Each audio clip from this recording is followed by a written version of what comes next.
won the Grammy. Hey, yo, we out here. Not even a full minute in, Sean. I just had to throw it out there, man. Now she's tied with Blue Ivy Carter. Congratulations. Sorry, y'all, for his outburst at the very beginning. And Stacks, that was bullshit. When Blue Ivy got the actual Grammy, come on. All I know is that she's in a dead heat with Nas, and he's been doing this shit for 30 years. As an admin, even you as an admin for the Beehive had to think about it like, yo, wow, wait a minute. Ivy really get a Grammy? Come on, man. Blue Ivy just got it. Stacks texted me when she got the Grammy. He was like, man, I'm about to pass out, man. I can't believe we did it. I said, who is we? He was like, we did it.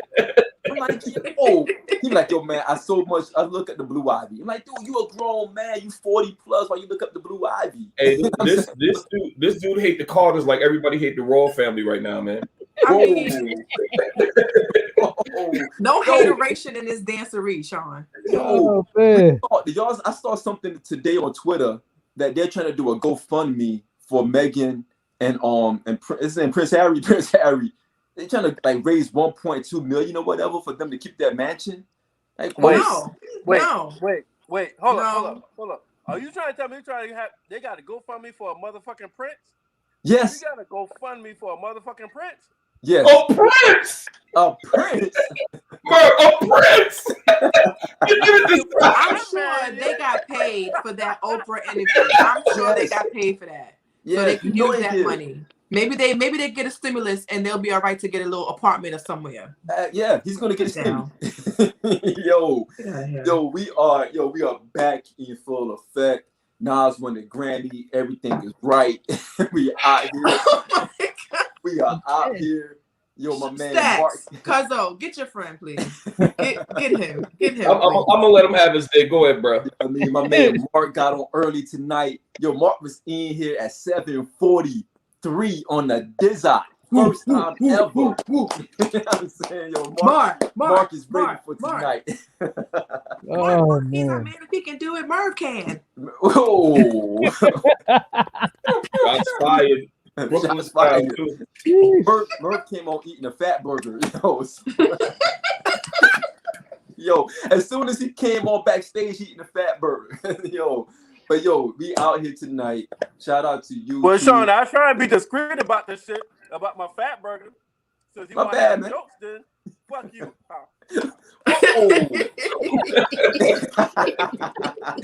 Yo, man, we live, man. Yeah. We live, man. Yo, get tight, man. Tighten up. Yo, shout out to Facebook Live. Shout out to YouTube. Shout out to Blackjack TV, Channel 199, Zingo TV. And most definitely shout out to Mile High Radio. We are played on syndication nationally. So thank you all for the support. For those out there who's watching tonight, thank you all for watching. So we're going to get straight to the shit. But before we get into it, I want to pass it to my guys and my ladies out there. I want to start with my man Stacks. Stacks, you were able to hop on. You called an audible earlier today, and we are so glad you're on tonight, man. How you feeling, homie? I'm feeling great. Wifey had successful surgery. They kicked my ass out of the hospital. So I go pick her up tomorrow. She's straight. Could have been an outpatient. She real good. I don't. You want to wait till we go around the horn because I got some big things to talk about. You want to wait till we won't go to because yeah. Don't go in yet. Well, first of all, Sean, you need to speak for your fucking self because you talking about we happy that he can make it. How you know everybody want that nigga on here tonight? Whoa! Where's his middle school? Merv chose violence today. He was gonna be on. Now all of a sudden the nigga on. I'm ready to see 5 people on here. Now we got 6 niggas. This is why we got the title we got tonight, man. And we'll get into that though. Yeah, absolutely. This one watching too much Snowfall. He's watching too much Snowfall. That's what it is. It's all right, Merv. Too much Snowfall. Too much, Merv. It's okay. I don't know if Merv is uncle. I don't know if he's the uncle. If he's Frank, I don't know. He's in between right now. So, Stat, what you drinking on tonight, man? Man, look! I'm in love. I got the summer citrus. Had to find it. I had to find it on the rocks. Let me tell the viewers out there, this is what you need in your life. This would get 2 bottles. This semi season, we will get in that list. Get 4 bottles just because. But I'm gonna hold off on that. I'm gonna hold off, but I'm definitely drinking the Summer Citrus Diddy Juice. Yo, can I get my flowers? Because I talked about this last week. Can I get my flowers for that? Yeah, move on. Move on to the next person.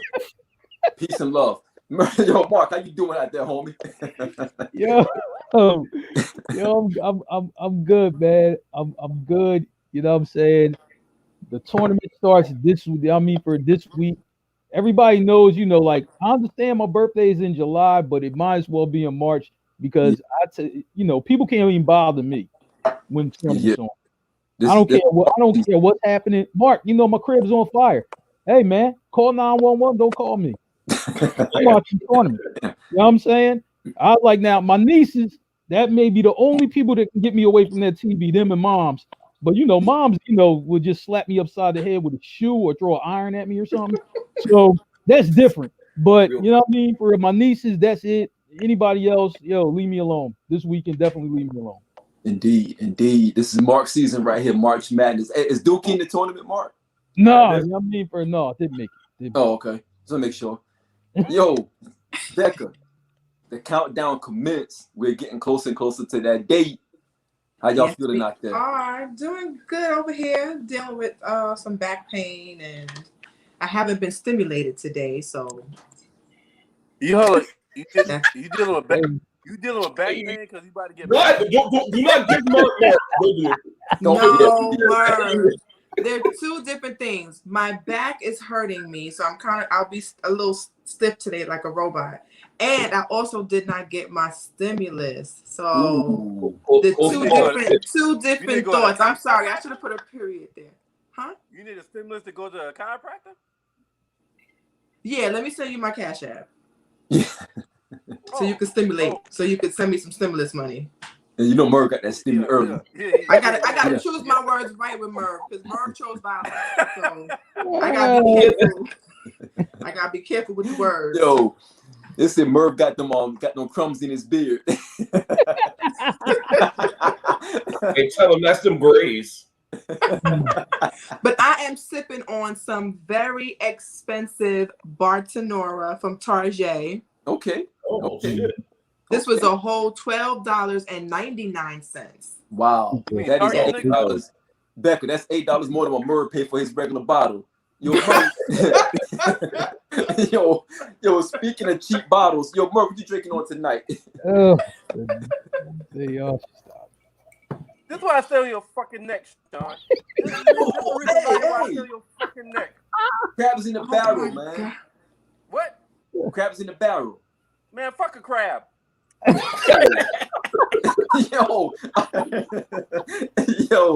Yo, bro, what you drinking on tonight, man? Hey. Of course. It's been a long day, man. I gotta drink some shit to calm me down. So don't drink. Oh, those flowers on that? It's a skull. Rose Black. Yeah, it's the limited edition. Stella Rose Black limited edition. There's a big motherfucker, ain't it? Stella Rose.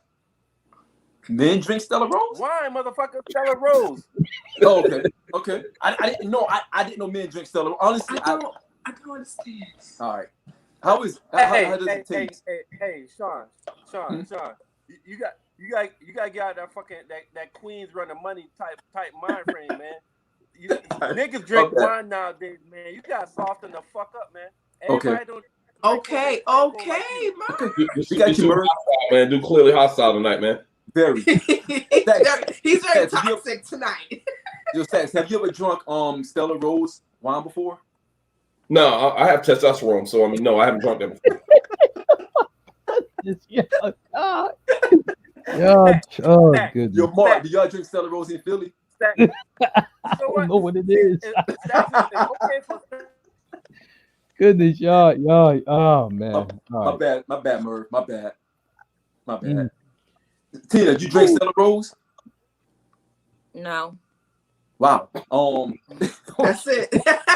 Y'all hurt my man feelings. Okay, now we can pod, y'all. Yeah, now we can pod. Shout out to Merv. Let's get these lame dudes with. Oh, hey, Merv, he's back.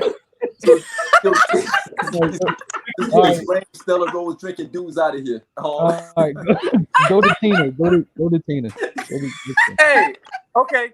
Hey, and Tina, how you doing I'm tonight, back, Tina? How you doing, boo? I'm okay, boo. Let's- Tina, okay. Yo, my bad, Merv. You about to say something, Mark? Go ahead, Merv. I wasn't saying anything. I was just trying to get to you because Merv just looked like he just ready. He's just ready. I mean, for real, for action. She got Like, that church I mean, finger up. where that boy? Cut me off. You can't give him a chance. Don't give him a chance. I didn't say nothing. When he do this, it's coming. Something is coming. Why? So Tina, how you feeling out there? I'm okay. You just know I've been MIA, so Yeah. I'm back. I haven't had a drink in like 3 weeks, so I'm still working on this. So I'm ready to get kind of saucy tonight. Okay. There you go. So I'm gonna bring some I guess some level up to the conversation around alcoholic beverages. Stacks, I'm with Well, you. first of all, Sean, Stacks is Yes. a liar. I ain't got nobody that Stacks is a fucking liar. Whoa. Stacks, I'm going for the trifecta tonight. That's what we doing, man. Stacks, I'm going for the trifecta tonight, man. I got Hey, man. watermelon, I got some citrus, and I got some grape.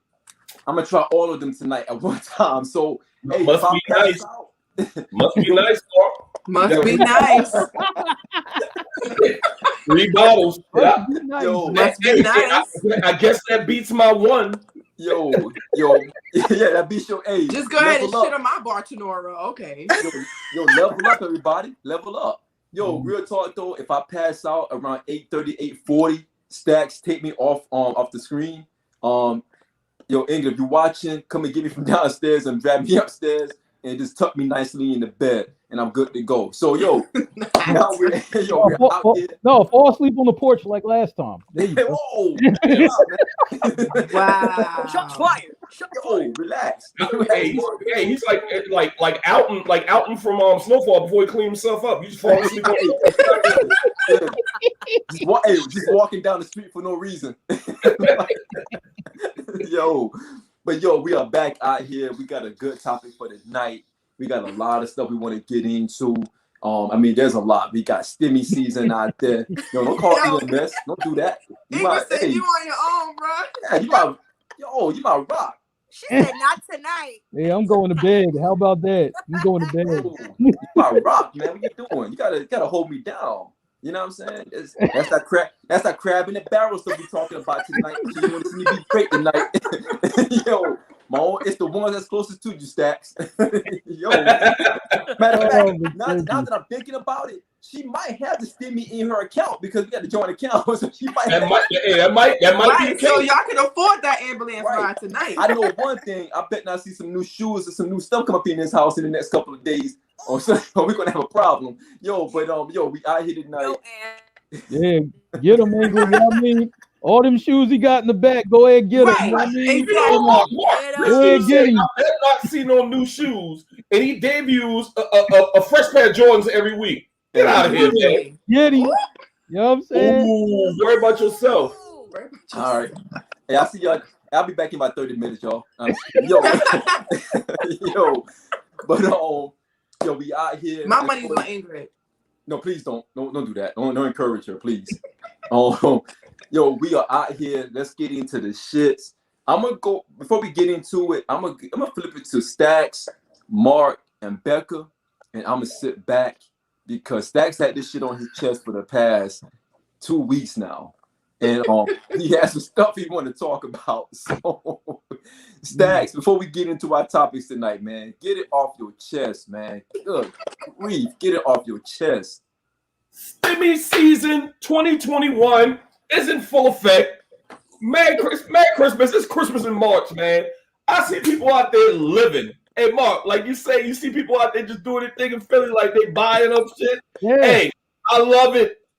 You got cats in Best Buy. Let me get Let me get an iPhone 12 Max. Let me get the iPad. Let me get the iMac. Let me get the I don't need all this shit, but I want some more just because I got the money. Let me get all that. And I love it.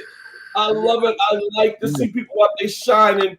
And like I put on Facebook this morning, you one of them motherfuckers was saying, well, you get your stimulus, you should get an LLC or you should pay the principal. And fuck that. Spend your shit. It's sticky. That's why they give it to us. Spend that shit. Yeah. Right. Spend that shit. Me. Hey man, I'm about to get an 85-inch. I'm about to mount that shit on top of my truck so motherfuckers can watch TV while I'm driving down the highway. I'll be that ignorant with the skip. I ain't doing none of that shit. Fuck, I'm just spending it. That's why they gave it to us. It's our money.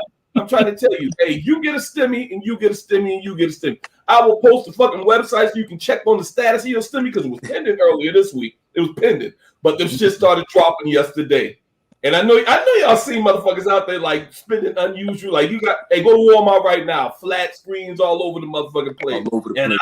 I love it. I'm here for it. All over the Some no name shit. Absolutely. They out there at McDonald's demanding they fix that ice cream machine. Every time, Yo. every time it's broken. Hey, you got They got the money to fix it. The community came together and they all was like went to the local McDonald's. It was like how much it costs to fix that machine. Oh, we got it. We got hey, hey, I saw a meme on Facebook that somebody said, "Hey, our machine is down." Like, how much it costs to get it up? I got to send it. Right. I got that shit. Absolutely, man. They had Dollar Tree asking for $2 stuff. If I get y'all machine fixed, I got Stimmy season has gone wild, right? You got cats out here that never rode a motorcycle, never rode a dirt bike. Yo, I just bought a dirt bike, but I don't know how to ride.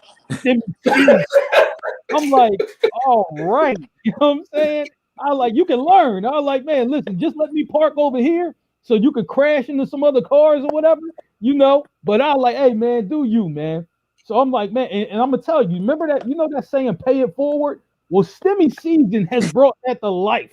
You know what I'm saying? Look, I'm trying to tell you, I was in the line at Chick-fil-A, you know what I'm saying? They like, yeah, the boy paid for you, you know what I mean, for already. He took care of that. Stimmy season. You know what I'm saying? I was like, man, shoot, lunch for free today. You know what I'm saying? I was like, all right, cool. Right. You know what I mean? My man, you know what I'm saying? He like, yo, man, look, I'm about to hop over here, you know what I mean, for the little stripper joint. I like, I'm still at work, fam, so I can't go to the stripper joint with you, but yo, you know, like, man, throw some of them ones up for me. Stimmy season. You know what I'm saying? Go ahead and do it. The malls are packed. You know what I'm saying? I like, listen, you see how Sean got all them shoes in the back? Guess what? Stimmy season. Everybody got them too. They got all them damn shoes in the back. You know what I mean? Stimmy must be nice. Must be nice. Trying to be like Must you, be big nice. dog. Be like you, big dog. I didn't get mine yet, but when I do get mine, I think I'm about a dinosaur. There you go. A pterodactyl. I'm gonna buy me a pterodactyl. You need to be purple. Yes, with glitter. Yeah, there you go. Y'all crazy, man. In all seriousness, though, I mean, I just want people to be happy, and this is, I mean, I don't want to get on the political tip, but this is what happened when the vote works out. We wouldn't be getting this shit if the election went the other way. People don't question shit that the government spend until they spend it on the actual fucking people. Like, we drop all these fucking bombs all over the place. We got money to fund. I mean, that shit costs the most money. We spend more money than the next 6 countries combined. Nobody ever asked how much a bomb costs, how much all this military gear costs. None of that shit. How much military operations cost. But when, you know, Joe from down the block about to get $1,400, why they giving out handouts? Handouts? That's our money. That's tax dollars. And I love it. Give me my shit back. I love it. Mm-hmm. I hope everybody, if you got more than a stimmy, then you should have keep it. Let them figure it out later. Indeed. Yo, everybody, when you get that money, enjoy it. I'm kind of scared. I'm kind of scared, though. I'm kind of scared. Why? I'm kind of scared because I feel like there's gonna be repercussions to the stimulus, like getting all this money. I feel like there's something that's gonna happen where we're gonna owe something or something's gonna go up, and we're gonna like gas. end up paying back Yeah. that money. Yeah, well, they always find a way to try to get it back from you. I mean, that's just the way it's always done. So I just like, man, we just gonna live and have fun right now. You know what I'm saying? Right. Until you know, then, dinosaur me, please. yeah, there you go. There you And go. live in the moment, man. Like Prince said, party like it's 1999. You know Right. what I mean? So just live it up, have fun, spend, don't invest. That's for suckers. Out there, do your thing. That's how we feeling right now, right? You Had know, a tough year last year, so now it's time to enjoy something, right? You need some positive energy for at least 3 to 4 months, if not more. I'll take a week to just get some positive energy out there. So, yo, live it up, live it up. Yo, so let's go ahead and get into our topic of discussion for tonight. Merv, I want to start with you, man. I know we talked about the crab in the barrel, mentality, and we also talk about the elevators mindset as well. So I want to flip it to you, man, just to kind of give us an idea of some of the things that resonate with you when you think about that title. And I want you to start our conversation off, man, so we can get into this discussion for tonight. We have a lot of people viewing right now. Shout out to Spotify. Shout out to iHeart as well. I see you. Salute. Let's go, Merv. Shit. I didn't know I was going first. Yeah. Yeah, thanks. I mean, you could told me that shit before the show started. Oh my God. Yeah, you came on at 7:58. So yeah, we good. Let's go. I mean, you know what? You're right. I mean, you had 2 minutes to tell a nigga something. Oh my God. Right? Facts. So what you think, Merv? What you think, Merv? You gonna kick it off, Merv? You should have buy it. Stop stalling. He's thinking of an answer. Stall him out, Debo. Nah, but nah, straight up. Merv, if I have to come through this damn thing, Oh shit. See, motherfucker get burnt orange hair. You can't tell him shit. That's but crap. nah, That's okay, crap. let's get this shit started. Let's get this shit started. So, elevator mindset versus crabs in the barrel. So I'm gonna talk a little bit from personal experience, right? And I think me and Mark talked about this. At the shit, it was Mark was that about this shit. So like, we seen a meme, right? If you post on Facebook that you got a promotion for a job, you gonna get about 1,000 fucking likes. 1,000 fucking likes. But if you post that you just started a business of your own and if you trying the entrepreneurship market, you probably only gonna get maybe about 25 likes and like maybe one comment.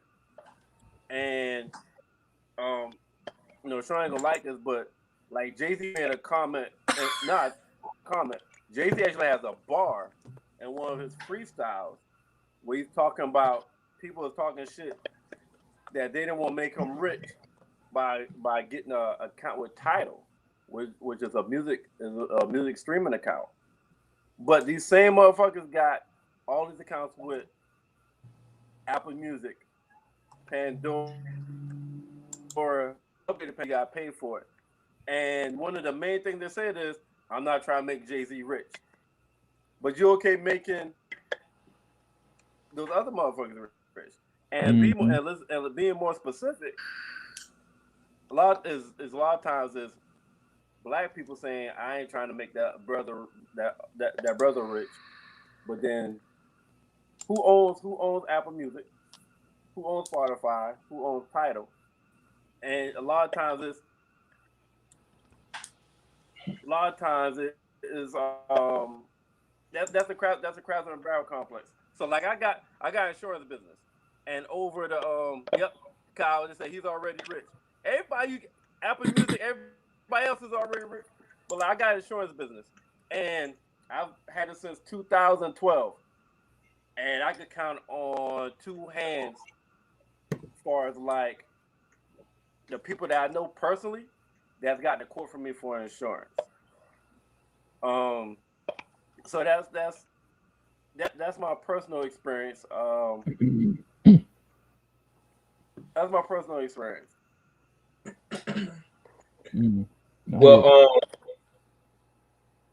I agree with you, Merv. I think it works. It works both ways too. As far as I've seen people take to Facebook and pretty much ridicule people for having for being corporate. You know, they say, well, if you're working corporate America, all you're doing is making somebody else rich, which is true on its head. But that's that crab. It's like it's a battle, like against who got businesses and who's working in corporate America. And I think that we've been conditioned to be in that mindset as Black people since slavery.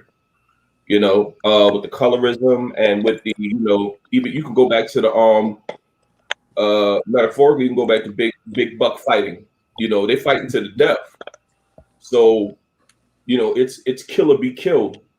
And that's a long time ago, but a lot of us still have that mentality these days. Which, I mean, we don't own a lot of businesses in our own hood. We got the Asians that come in there. We got the Arabs that come in there. They own most of the gas stations and stuff. Where I'm at, they got the Chinese restaurants and stuff like that.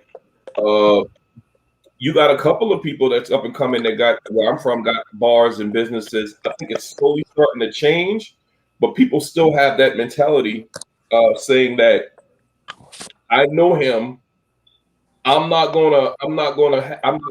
I give him money, if I and you're not even giving the money, you're paying for a service. You're making that person rich, where they're not realizing that you're supposed to be keeping dollars circulating within your own community. Yeah. It's crazy. We know. No, go ahead, Mark. Well, Kyle. Well, I'm saying, Kyle Business said, "Why is that?" I'm thinking the question is based on what Stack said. So let's dive into the origins of this. And in my personal opinion, the origins comes from years ago, from like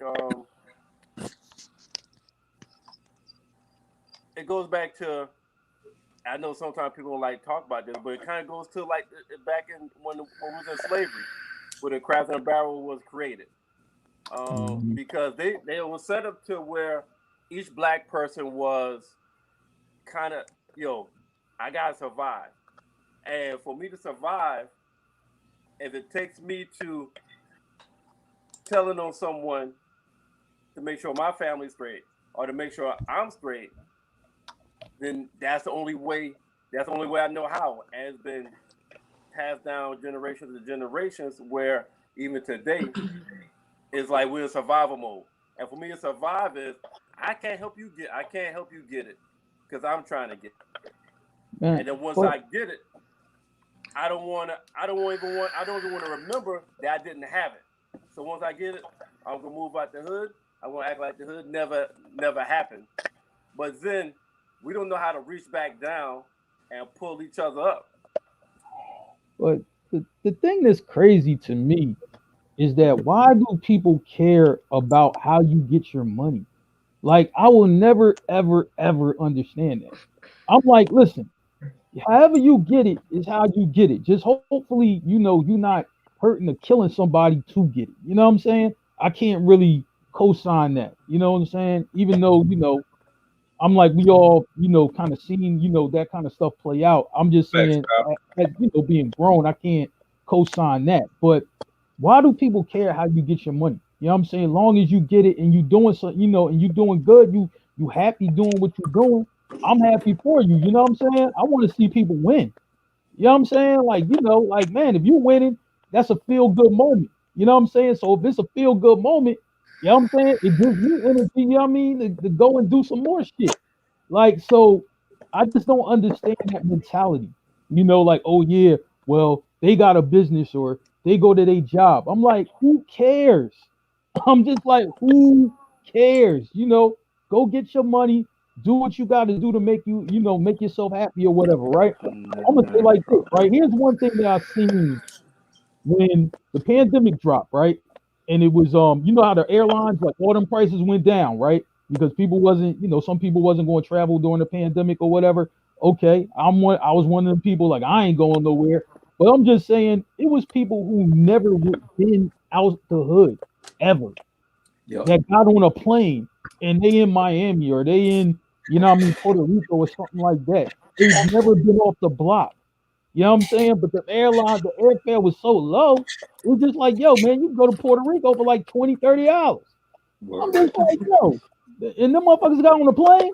I was with them. I'm like, all right, well, just stay away from me when you get back. But you know what I'm saying? Right. I'm with you. You know what I'm saying? I'm like, man, look, yo, guys like that never been nowhere. So I'm just like, I just don't understand our people with the hating and, you know what I'm saying? I'm just like, yo, whatever somebody's doing, if it ain't hurting you, they're happy about whatever's going on in their life. You know what I'm saying? And it's some motherfuckers that right? And you know them, and you know that they might have not had a win in a while. Or they might not win like that. You might win a lot more often than they do. Why would you hate on them? You know what I mean? It's their winning season right now. You know what I'm saying? Let them be great. You know what I mean? And then you just sit back and be like, yo, that's what's up. You know what I mean? The boy who I know went to Puerto Rico, I'm like, that's what's up. He's never been out of Philly and never been off that block. All he know is Southwest Philly. He don't know nothing. He don't even know the other parts of Philly. Even when I tell him other shit that happens in the city, he don't even know what the fuck that is. You know what I'm saying? But you know what, Mark? I think, Mark, a lot of that comes from personal experiences also. I think, if you have always grown up with that mentality that you're supposed to support each other, support your community, support your neighbors, support your family, then when you see somebody do good, it doesn't, your knee-jerk reaction is to be like, yeah, congratulations, I support you, what you need. If they have a business, you'll buy something. But if you come from that system where nobody that has done good, nobody that has done anything above what all of y'all are doing currently, no matter what that is, then you're always going to see somebody successful and you're going to knock them down. You're going to see them do something that it may be something you want to do yourself and you can't, or you haven't been able to go over the obstacles that they have. So your automatic response is to hate on them, because a lot of the times we all internally want to do better. Especially if you come from poverty or, a bad neighborhood, by default, you want to do better. But when somebody else does better and you have been trying to do better and you just can't, you gotta, for some reason, you gotta say something bad about it. And I think that's just crazy, because if it was the other way around, you wouldn't want that said to you. Right. And Rebecca, to your point, that's that mentality. It happens a lot where I'm from. A lot of people haven't moved away from home, and had other experiences. That doesn't make them less or anything like that. But when they see you after you've been out there and doing your thing or whatever, they want to remember you. When that person say, "Man, I remember when you used to do this, that, and the third." Mm-hmm. For some reason, we have a tendency to always want to remember our own at their worst when they wasn't doing so. Right. We got to get out of that. And Kyle said something about it's about your circles. I absolutely agree with that. But as we gotta expand outside. We gotta expand outside of that. But we gotta celebrate. We have to celebrate each other overall. Like it gotta be across the board, and we gotta find some type of way to where we're just not looking at the negative.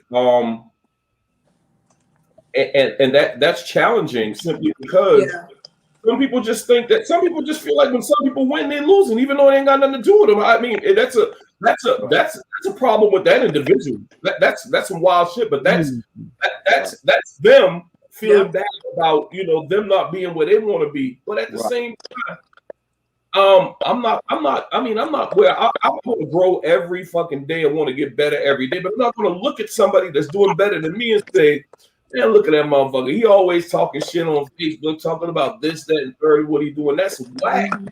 That's jealousy. That's jealousy. And it should serve as a fucking motivator. It should.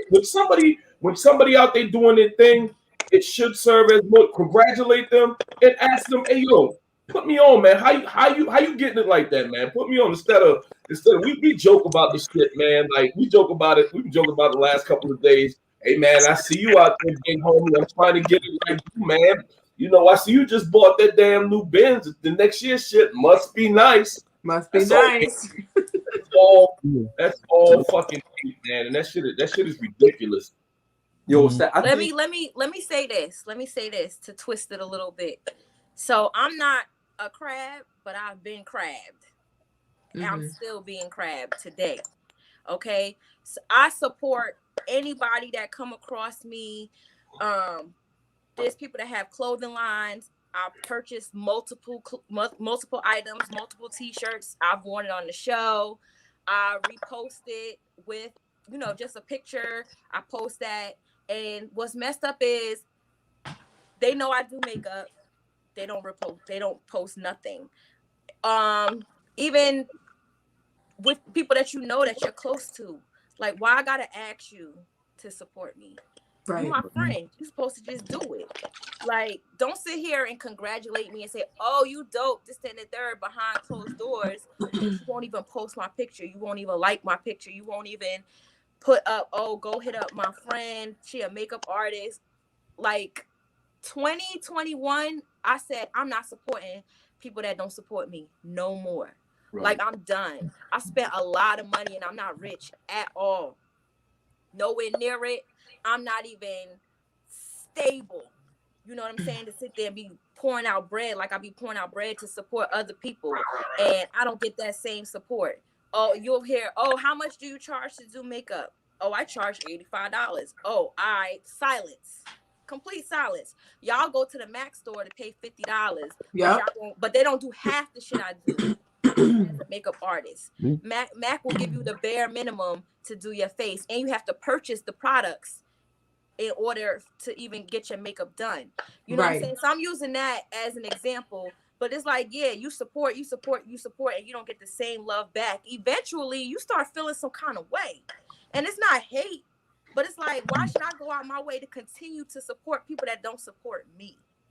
Ain't nothing wrong with that. Like, and they gotta go. And you know what else? It seems like, like you got your makeup business. It seems like people don't support you until it becomes popular to support you, or your business become established like that, and then they try to act like, "Oh, they've been there from the jump. I knew you could do it. You always had that determination." It's like, while you grinding on the come up, they don't want to be there. They want to be there after you done put the work in. Bandwagon. Then support you, and then come afterwards. Yeah, that'd be the bullshit too, man. Like, that really be the bullshit. But it's something, I would say, you don't even dwell on. It's like, when, anybody doing their thing, you know what I'm saying? So Tina, you doing your thing, your shit start to pop or whatever, right? And it's somebody come from that way blue yonder shit, like, "Oh, team, we was good," and okay, cool, I hear you. You know what I mean? And then I'm gonna keep it moving. I don't even have time to read you because I'm focused on what I got focused on. You know what I'm saying? I don't even have time to even talk to you about no nonsense or some penny ante bullshit. Like, that's how you gotta treat somebody. Like, "Look, man, I don't got no time." So, but you hear it. Yeah, I mean, you hear this kind of stuff all the time, and I know, sometimes you might want to snap, but it's just like, it just ain't even worth your time.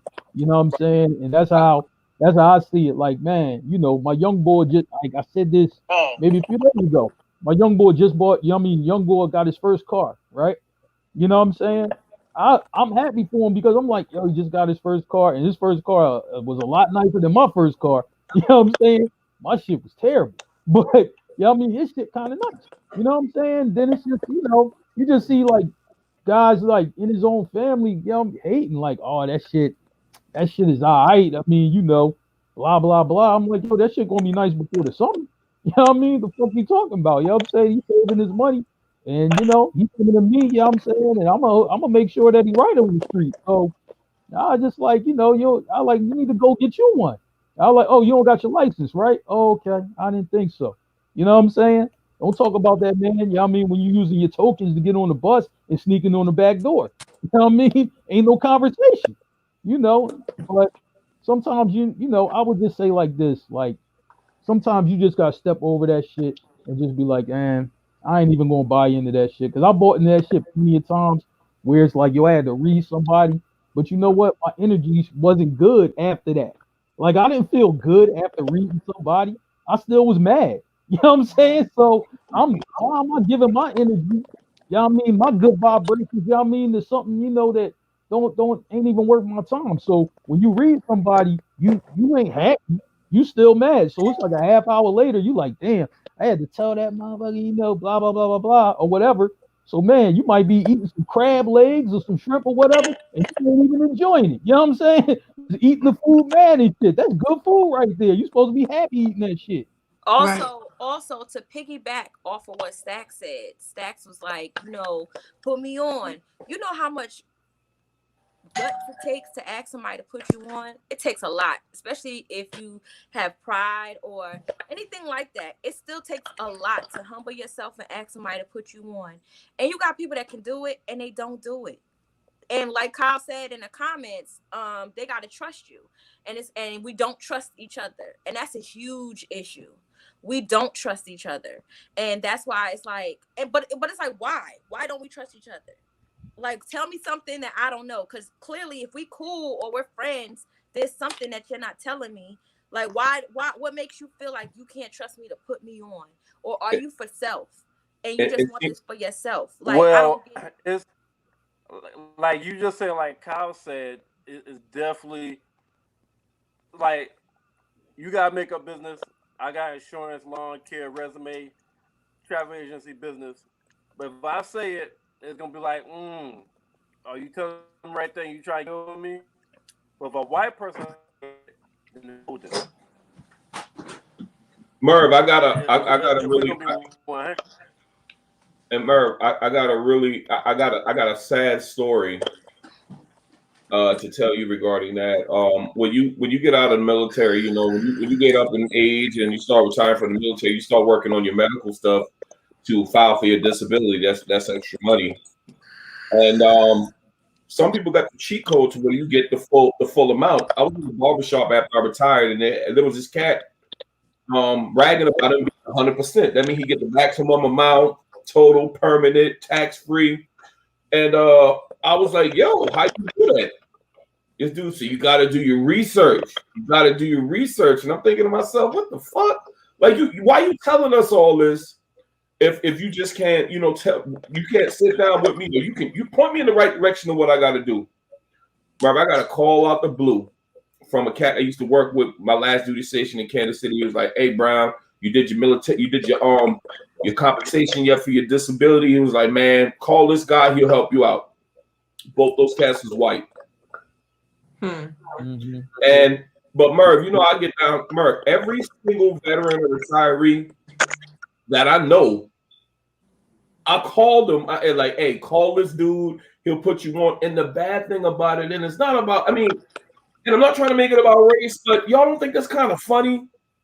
That of course, like two white dudes like put me. And the thing is, this dude, like that money, that Merv, the dude that told me real quick, the dude that said do your research, he acted like the shit was coming out of his pockets. And that shit was wild to me. Crazy. Hey, I can hear him. Yo, what up? To piggyback was even wilder. So in my corporate venture, I've had more as far as like progressing or getting a promotion or finding out tips to help me be successful in my corporate world. Oh, we lost him. We lost him. Let me say this. He was definitely talking about jobs and stuff, right? So let me go into that. You could be an amazing employee, right? Amazing. You're so amazing, your boss doesn't want you to leave them. And a promotion will cause you to leave them. Yep. So they'll keep you back on purpose because they don't want you to leave them. Like all that type of shit is like, why? You know what you're doing? You're burning that bridge because you don't know what that person might do once they get promoted. You don't know what good word they might put in for you or what type of dope supervisor you were. You don't know that. So you're keeping me stuck. I've been on this job for how long? How many years? I can't get promoted because you selfish and you want me to stay here, probably because I'm doing most of the work. That happens a lot too. Yeah, that happens a lot. I feel like, oh, man, life can be so unfair. It could be so unfair. You got people that are your friends and they'll make decisions for you. Oh, I didn't tell you about this opportunity because I don't want you to do that. I don't feel like you fit the script for that. I don't feel like that would be good for you. How do you know? Right. Why are you stopping money from coming into my pockets because of how you feel? Like, you that know, shit is whack. You know what, Tina? That's why a lot of people do not go into business with their friends or their family. They choose not to hire. Sometimes it's good that you're able to start a family business and everybody can get in on the pot. But a lot of the times, most people do not hire or start businesses with their family or friends because of that exact reason. At some point, jealousy is going to seep in. If me and you start a business and for some reason my contribution to the business is more than yours, and people can see that, and they start to reciprocate that towards me, and you feel like you're not getting no love, it could cause contention between the two of us.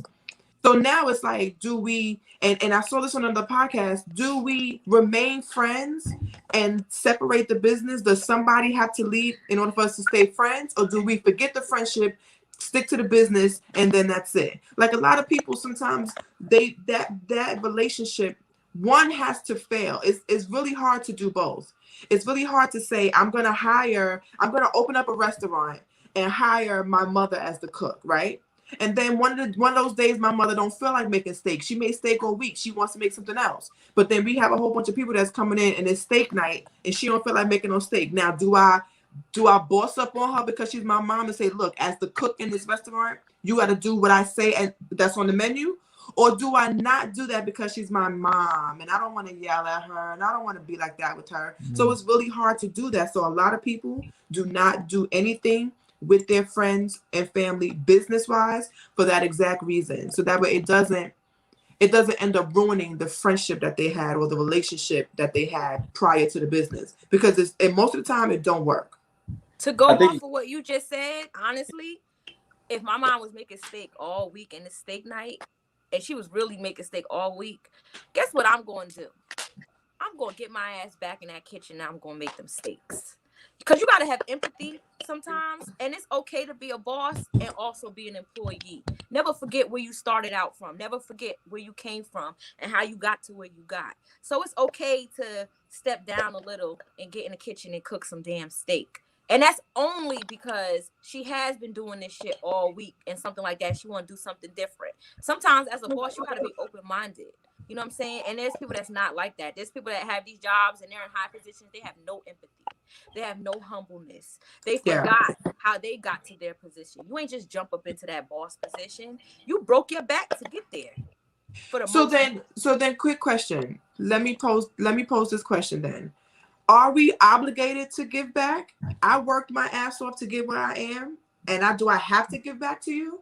Or do you need to work your ass off too to get where I am?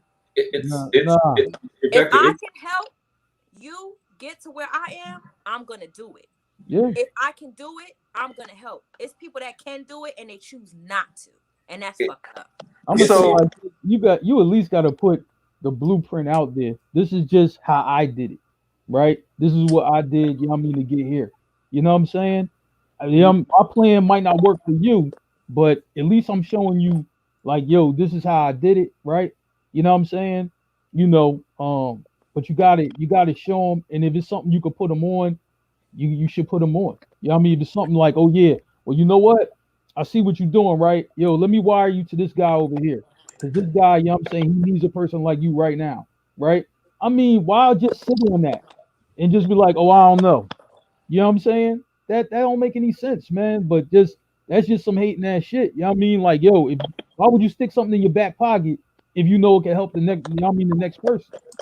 You know what I'm I know saying? somebody That shit that corny. I know somebody who's a football coach, amazing football coach, worked for free at their old high school, worked for free, amazing. You think the other coaches that was actually getting paid put them on? No, they didn't put them on. It was like jealousy involved. The kids cling to that one. The kids cling and listen to that one. He was more fun. So instead of putting him on to make the team better as a team, to make the coaches better as a team, to have that specific person that's fun, but that could relate more to the kids. It's like, no, I want the kids to like me, so I'm not going to put you on. So it's either you continue to work for free or you don't work with us at all. That's messed up. What were you going to say, Stacks? About being obligated to give back. That's actually that's happened to my brother before. That he actually got told that he was too passionate as far as his coaching, and the kids like cling to him. So he fell back. He's like, you know what? Since I'm threatening, since I seem to be threatening you other coaches, I'll just fall back and I'll help these kids, in another avenue. Since y'all in y'all feelings and shit like that. But that happens, but you should never let anybody dim your light. Sometimes you fall back for the good. I mean, he fell back for the good of the kids because the shit was getting kind of like, I'm trying to help, but it's like these dudes off to the side, they're talking about, I'm too passionate. Are you serious? You know what I'm saying? But we try to dim each other's light as well. When shit like, I mean, when shit like that go down, like, I mean, you see somebody doing their thing, you feel as though they're doing better than you should. Like, nah, we got to go ahead and we got to cut this out. This motherfucker's getting too much. And it ain't even about shine. It's about jealousy, helping kids. Yeah, jealousy. And like I said earlier, this it's a person. It's about that person's character. And it's about these individuals that feel self-conscious when they see somebody doing their thing, rather than trying to learn from them or get on the same page from them. It's easier to just hate and try to bring them down. Yeah. Let me say this. I think that this comes down to just the circle that you have, right? Whether that's, friends or family or both. Your circle got to be tight. Your circle got to be a circle that you can trust, a circle that's going to bring you up, a circle that's going to support you and be authentic about that support. One of the things I think that we miss a lot out on is building that circle and building that relationship within that circle that can help us help each other get to that point. You think about Black Wall Street, right? You think about just the situation in Tulsa, Oklahoma, where the circle was really that community. That community was built because there was trust within that community. That community had, you had bankers, Black bankers, you had Black doctors, you had people in position, right? That circle was really that community. I think we got away from that as time progressed. It got destroyed. Tulsa, the history of Black Wall Street, it got destroyed. But when you have a tight circle, and I remember I watched the Kevin Hart special about a year ago, and he was talking about his team. And he has a team of writers. He has everyone they play a part.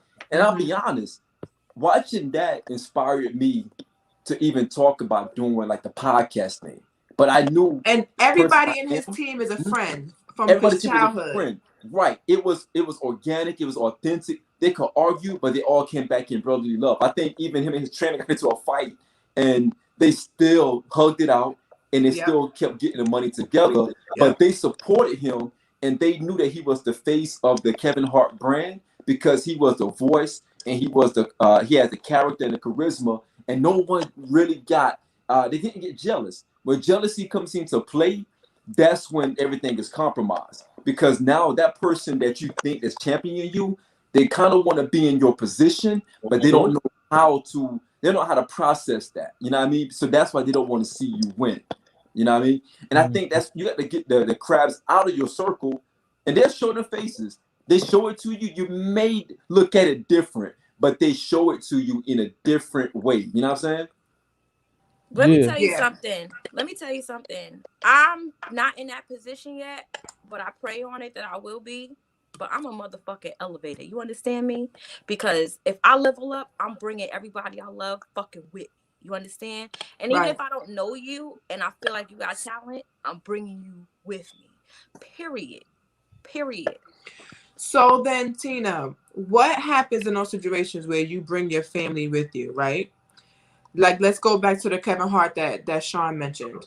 Kevin Hart had a friend of his that stole millions from him. It was a friend that he trusted.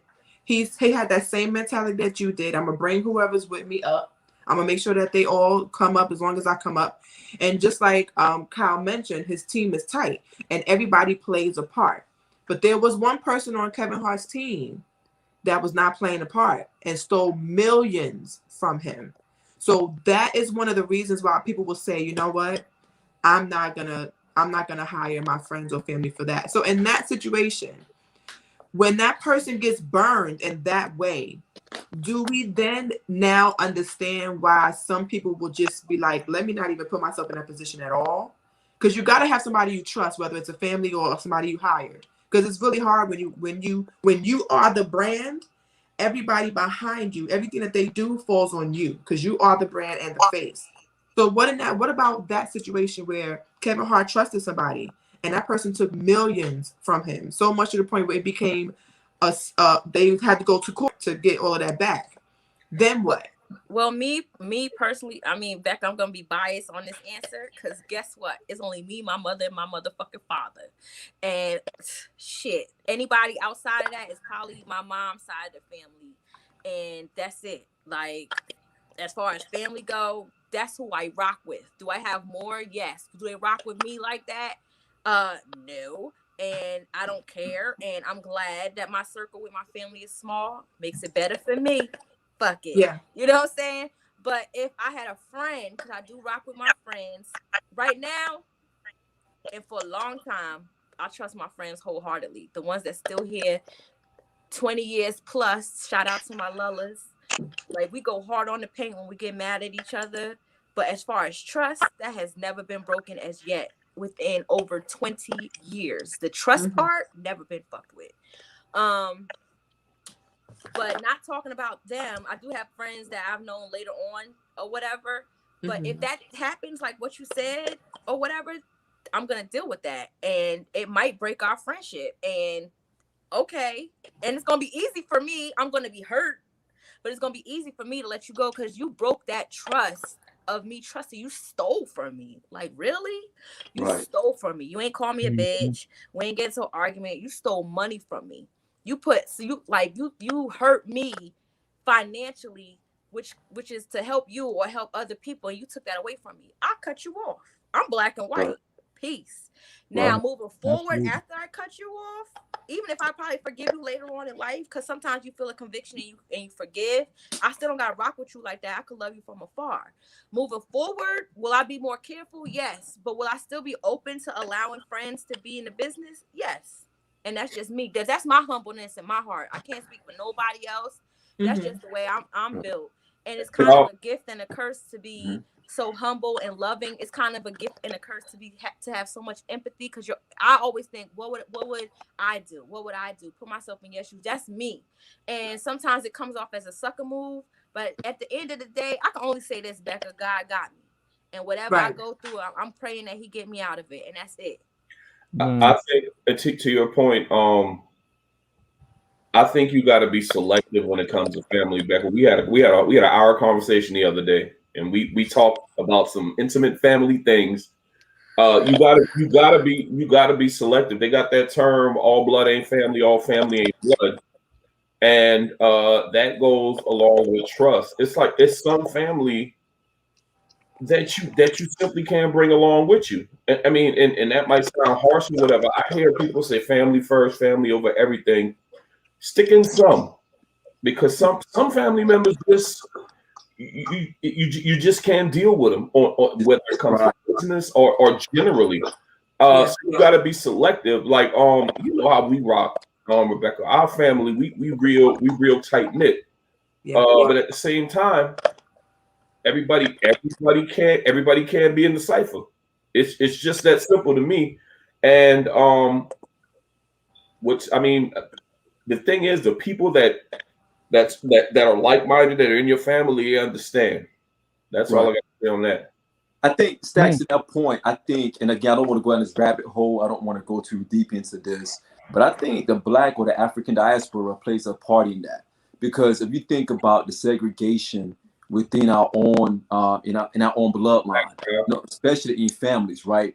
I got one side of my family like where it's almost segregated, where you have my grandmother, God bless the dead, and her sisters. They have their own families, right? But they're not, their kids are not as tight as they should be. So if you go back, you think about the Black diaspora or the African diaspora, and you start looking at the lineage of that and how we were segregated even during those times where you had the house Negro and you had the field Negro, and you had the one who was like the right-hand man to Mr. Charlie, etc. And again, I don't want to get too pro-Black on here, whatever. But I say that because you start talking about the lineage and you start talking about the things that were passed down from generation to generation. Now, I have my other side of the family, my father's side of the family, where I was just visiting them last week because of the death of one of my cousins. And we were just in the living room talking. And I said, you know what, the dope part about this family is that we are so tight to the point where we can have our inter squabbles, but no one else from the outside can come in and penetrate that. And when you start seeing, and that's the thing about families, where you can have outsiders that can come in and penetrate. It's like friendship. You have you have a circle of friends where you have someone on the outside can come in and penetrate that easily just by creating malice. And it goes back to how we were segregated in the first place, where we were taught to believe that you're light skinned, you have a different privilege than your darker brethren, not realizing you are from the same, you're from the same lineage, right? And it creates its own mental segregation where we don't want to put someone in a situation where we want to see that person succeed, because we are competing with that person. Maybe not directly, but indirectly, we are really competing with that person, especially those of us who have played some kind of sports, because you grow up in sports, you want to get that number one spot. You want to be the man on the football field or the man on the basketball court or whatever the case may be. But it also fuels that competitive nature that turns into that crab in the barrel syndrome, because now you're thinking everything is competition. I got to be better than my brethren, as opposed to bringing that man or that woman up while I'm advancing as well. Absolutely, theory as well. I mean, absolutely. It could be something else, like when we just talking about the trust thing, right? Mm-hmm. So for me, it's just like, yo, like the way I look at it, and I'm like, just in life, like, I mean, Right. I'm trying to condition myself to get out of this, but it's like, yo, you could do have the most minor infraction ever, right? But I'm gonna penalize you severely for it. You know what I'm saying? Right. Like, yo, they can't be trusted. You know what I'm saying? But it could be like the most minor shit ever, right? But it's just like, yo, like, I was like, I have to change that from my mentality, because my brother told me, he's like, yo, Mark, you're not on the block no more, man. You know what I'm saying? Some shit you just gotta let go. Like, you can't just, yo, man, I'm cutting them off. They done. You know what I'm saying? And he's just like, bro, look what you about to cut off somebody for. Like, like, why don't you just talk to them and just see why they was coming like that? It's not like they even came at you crazy or did something crazy. It's just that the fact that I looked at it, yo, they tried something and I caught it. And since I caught it, you know what I'm saying, they done. Like, I think, and it ain't just me who have this problem. You know what I'm saying? I'm just like, yo, it's other Black people got this problem too. But we got to stop doing that shit. Like, yo, everything need a death sentence, based on, whatever your interaction is. I mean, some shit is, but everything ain't, So I'm just working on that for myself. I have a question for everybody. What about that person that allows themselves to be that crab that's being pulled back? So meaning that person that says, is either you take my whole team or none of us. And they're also taking that risk of getting denied everything. Like, we only wanted you. So if we can't have you, then you need your whole team to come, then peace. What about that type of person? What are your views? What are y'all views on that type of person? Well, that's how a lot of people get put on. damn, Martin, Tisha Campbell, and what's her friend name? Pam. What's Pam real name? I don't know her name. Tanisha Arnold. Gina and Yeah. Pam from Martin.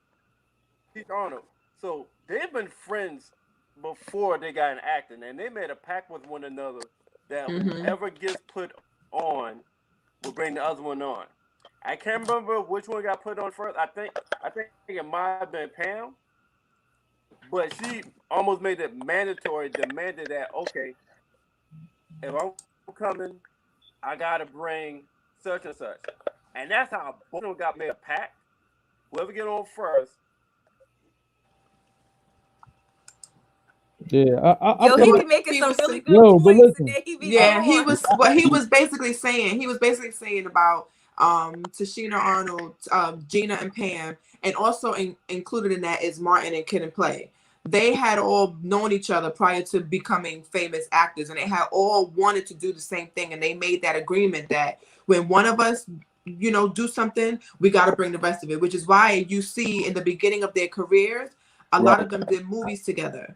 Right. And then when Yeah, Martin like got his Salt and Peppers. right house party, and then when Martin got his show, he put Gina and Pam on. And then if you notice, Kid came on to one of their episodes with Shanae, my favorite episode. So he's talking about that, how sometimes, you know, it may not be everybody's. Look at the Braxtons. Everybody was supposed to be doing singing, but they only wanted Tony. Right. And Tony had to go first, and then all the sisters came behind. And even to this day, one of the sisters feels some type of way, even though it's 100 years later, that she couldn't get into that spotlight like she wanted to because she was pregnant at the time. So you're gonna have that situation where, yeah, sometimes if you want me and I come with a team, the way that I make sure that I'm not a crab is to bring my team up. But then somebody in my team could be like, yo, why'd you do that? You go first and then come get the rest of us.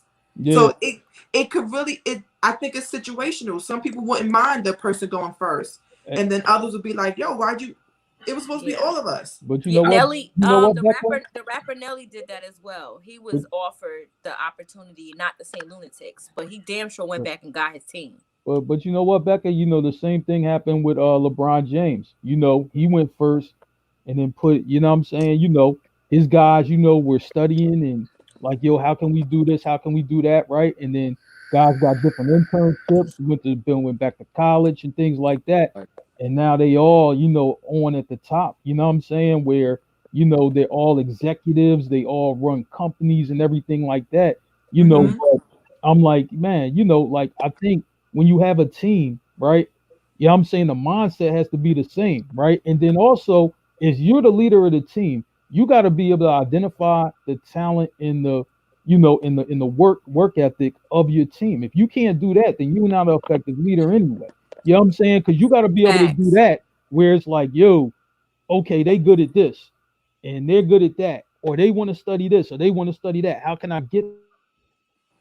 So you got to be able to do that, because I'm like, if you can't do that, trust me. I mean, hey, look, that team about to go down in flames. You know what I'm saying? LeBron understood this, and that's why that team is all the way at the top. You know what I'm saying? So I'm just like, man, I learned from that, and I was just like, yo, if I got a chance to put a team together, I got to know what everybody's good at and how everybody works. You know what I'm saying? Right. If I'm the guy to go first, you know what I'm saying? I got to know, you know what I mean, who's who. And if you know who's who, the better off you and the team are big. It would be easy for me to put myself out there and just tell, like, if somebody wanted me, it would be easy for me to tell them, look, I'm not coming without my team, simply because, like Kyle said, it's all about circles. I'm gonna sell my team and let them know you can't have me unless you have my team, and you are going to be happy. I'm helping you out by bringing my team on board. My team, my squad is that solid. But I'm gonna tell you, somebody else is gonna put me on with my team. So you might want to go ahead and jump on while you can. That's how. That's when you have those great circles. You know what everybody brings to the table. You know their strengths and weaknesses or what they need to fix. Once you make it, then you ain't got no issue taking your team with you. Right. But you gotta be real confident in your team to make that executive decision, because you just may have that person that be like, nah, you go ahead and go and come get the rest of us. I see it, like, I'm not sure if you guys are familiar with T.S. Madison. She just came out with a show, and she talks a lot about how WeTV wanted to put her on a show. And she said, yeah, but you're going to take Craig, you're going to take Chi-Chi, you're going to take my mom, you're going to take Oliver. Like she said, in order for me to do my own reality show or somewhat like it, I have to be executive producer, and my whole team is coming with me. Right. She was able to be solid enough in that decision to say, I'm going to bring, you want me, and I know you want me, cool, but you got to take them too. Right. And she was not doing that show unless her whole team was able to come on.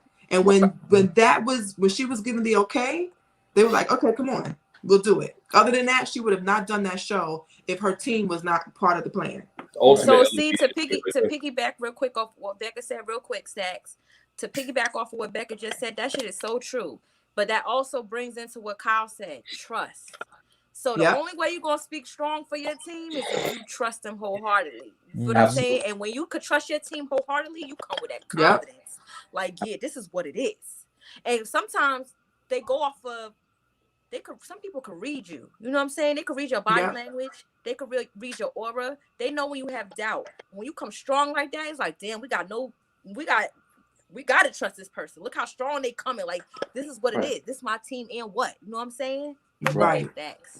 Right. And that's kind of what Stacks and I was talking about, and Mark was talking about a few months ago. You know, we had a situation where, you know, someone reached out, I'm not going to say who, but they reached out and was like, yo, we like this show right here. And we wanna do some business and do some work with you guys.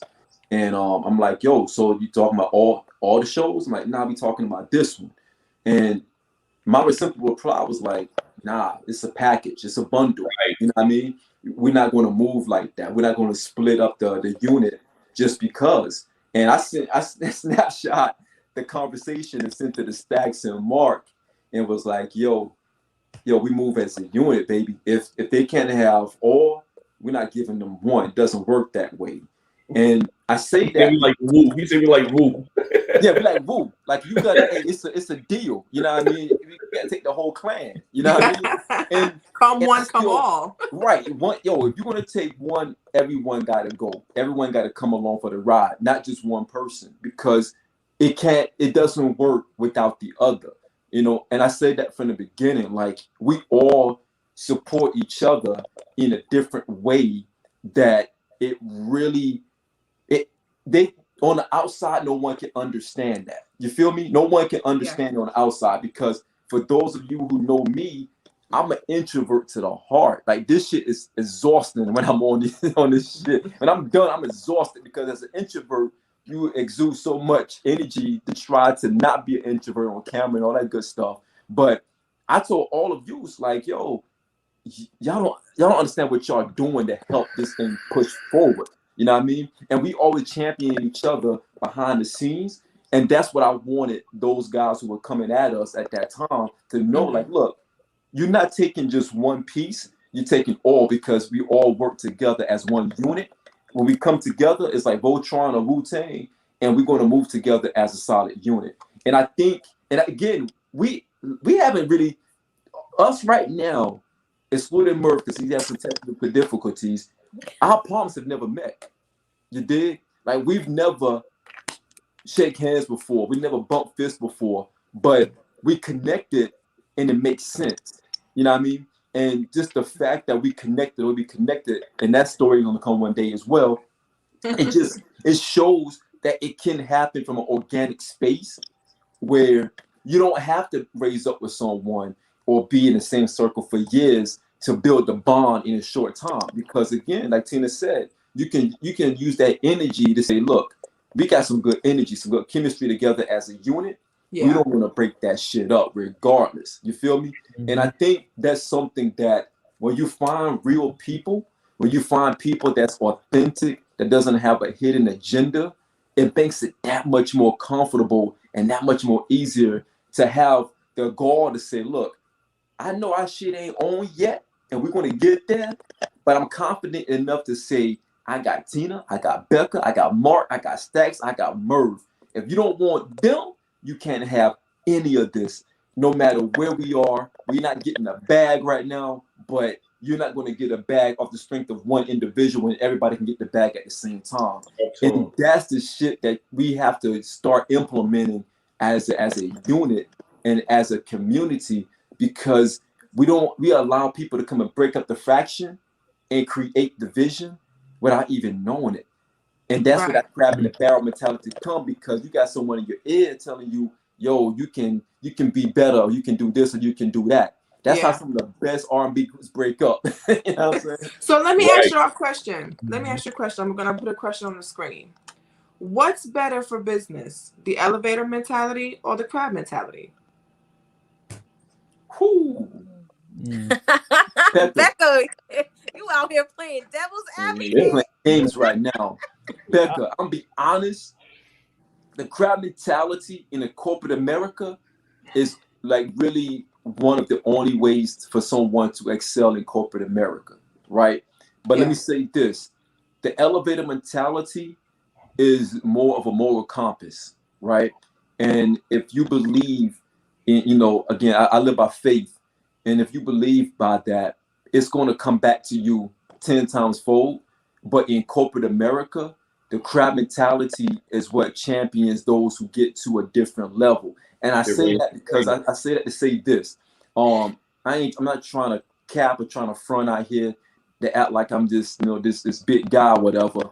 But when I had got to 6 figures on my salary, no one, it was a white lady who called me, and she was damn near crying. She was like, yo, I'm so happy that you were able to pull that pull that promotion and be able to be 6 figures. That's amazing.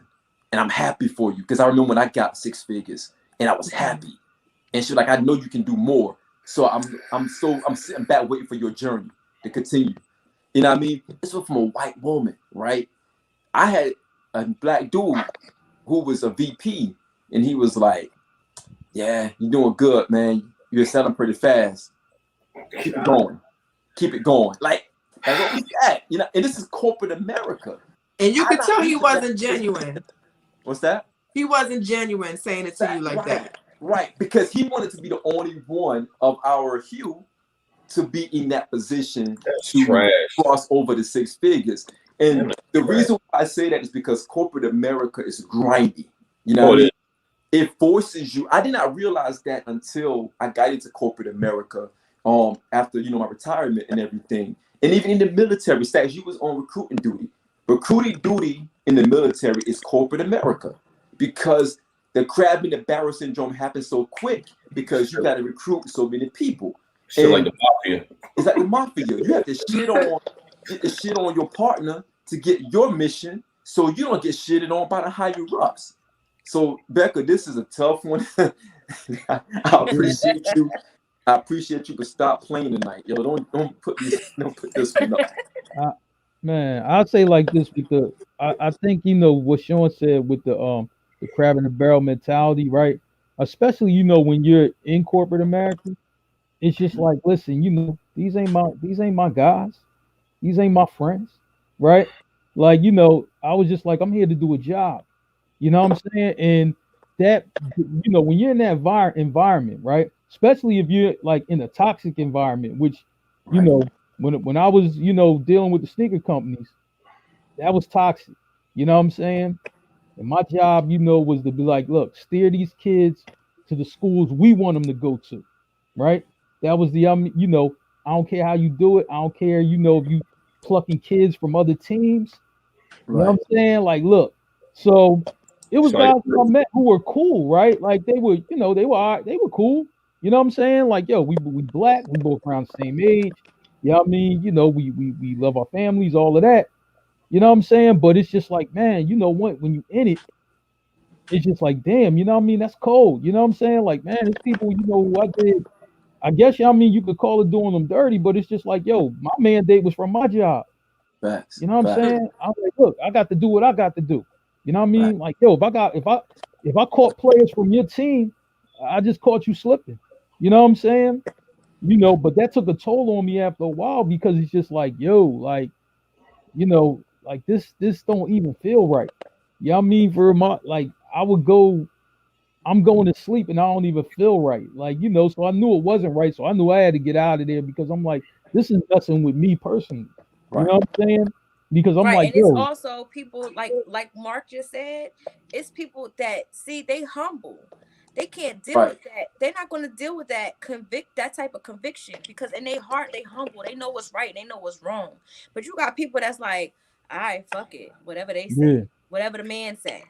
Right. I left a role. I left a job because of that. It was a toxic environment.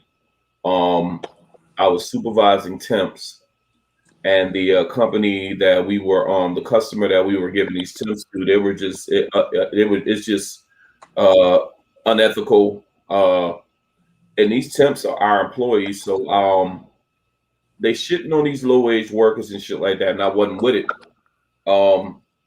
And the people that I work for, they kind of had this mentality that, you know, this is the cost of doing business or whatever.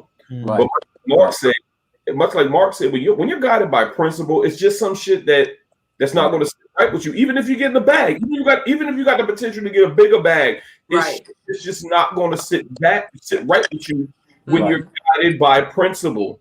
Absolutely. You know? Absolutely. And when you start losing sleep over shit, if you go down that road where you're doing the unethical shit, you start losing sleep, it's time to get out because that ain't you. That ain't you. Right. It ain't you. Yo, Stacks, I want to go back and answer something what Cal said. Yo, Cal, I disagree because it wasn't her bedside manner. It was her authenticity. You know what I mean? They didn't say the same thing. Her intentions were authentic. Because I reported directly to her. You know what I mean? Her intentions were genuine because she saw the work ethic and she saw that I was a beast. And she was the one that was driving my name amongst the ranks of the corporate world. You know what I mean? Whereas he was in a higher position than she and I. And he had a better scope to talk about the things that I was doing at a higher level. And he never did that. You know what I mean? So it was more of a situation where after it happened, it was off the sweat and, you know, my back of getting that shit the right way. I'm not going to get into details about what it was that got me where I was, but he wasn't behind that. He came on the back end to make it seem as if, I always believed in you. Well, if you believed in me, you should have been a one champion. Why is this just happening? You should have thought. See, for me, I think each mentality has its place. Got you, Kyle. Yeah. I'm sorry. That's okay. Each mentality has its place. I think depending on the job that you have, some jobs are competition based. Like you have people who work on commission. So when you work on commission, you kind of got to have a little crab in you because you want to be the one to make the money. You got to have that I'm excel over everybody. So that's somewhat of a little bit of a crab mentality versus when you have an organization that's supposed to support the community. You got to have an elevator mentality to thrive there because you can't have a business that's supposed to benefit the community and be a crab. It doesn't, the two don't work the same. So I think each mentality does have its place. And I think most people don't know the difference. I think most people don't, they have the idea of I'm doing this and I want to win. And they want to win so bad that those crabbish qualities start coming out and they forget that the initial understanding is to be an elevator.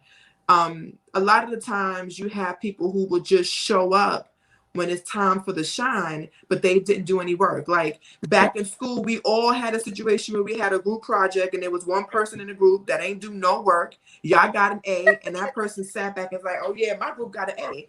And everybody in the group is like, but you ain't do anything. So we've all been in that situation. Right. So but I do have another question. Oh, go ahead, Becca. Go ahead. Let's see how y'all react to this question. I'm playing with y'all tonight. Uh-oh. Wait, Y'all let me ready? ask my question before Becca come with the shit. Go ahead. Is it okay to be a crab sometimes? Let me go into that first. To Sean's point, some roles that you have in corporate America, and with recruiting, you got to be a crab sometimes, and if you're not going to be as successful as the people that you are in competition with. Now, if you ain't got that in you, and you're guided strictly by your principles, you're going to lose money, or you're going to lose as far as the people that's in competition. That's just the way it is in the corporate world, from what I've seen. Because I've had people that I work with when I got into the corporate world, man, it was like literally there was no training, and I had people that knew more than me, and when I asked questions, instead of showing me how to do it, they would do it for me, and I can't stand that shit. But that was that person. That was that person securing that. Like, I'm not about to give this motherfucker no knowledge because he's pretty sharp. If he learned a little bit of something, he might be bigger and better than me. And that's what, and that's and as fucked up as that was, I kind of respect that a little bit in context. So here's my question. Y'all ready? Yeah. Look at the screen. Blacks have the crab mentality more than other races. True or false? True. True. Yeah. True. True. Why? Because we are conditioned not to trust each other. Okay, and that's where the colorism thing come from too.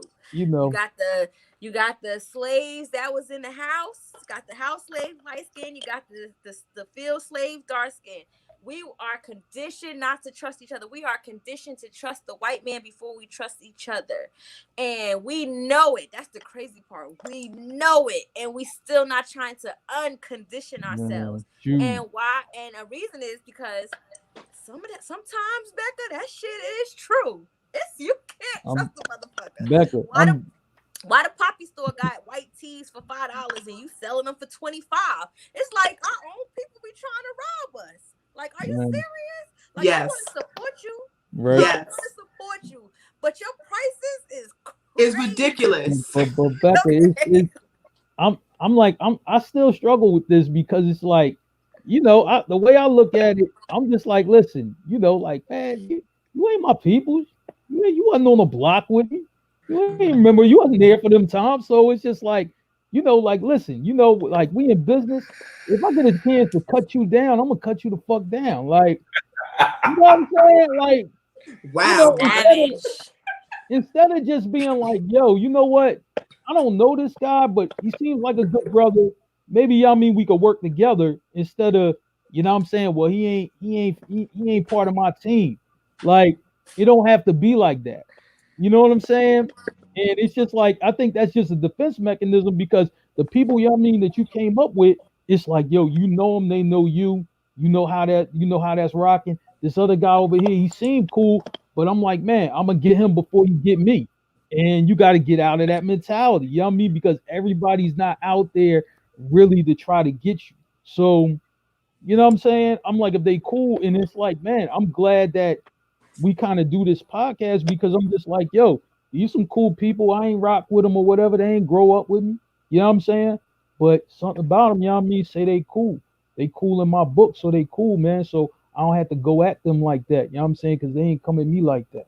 You know what I mean? So I'm getting better with it, but it's not the easiest thing in the world to get better with.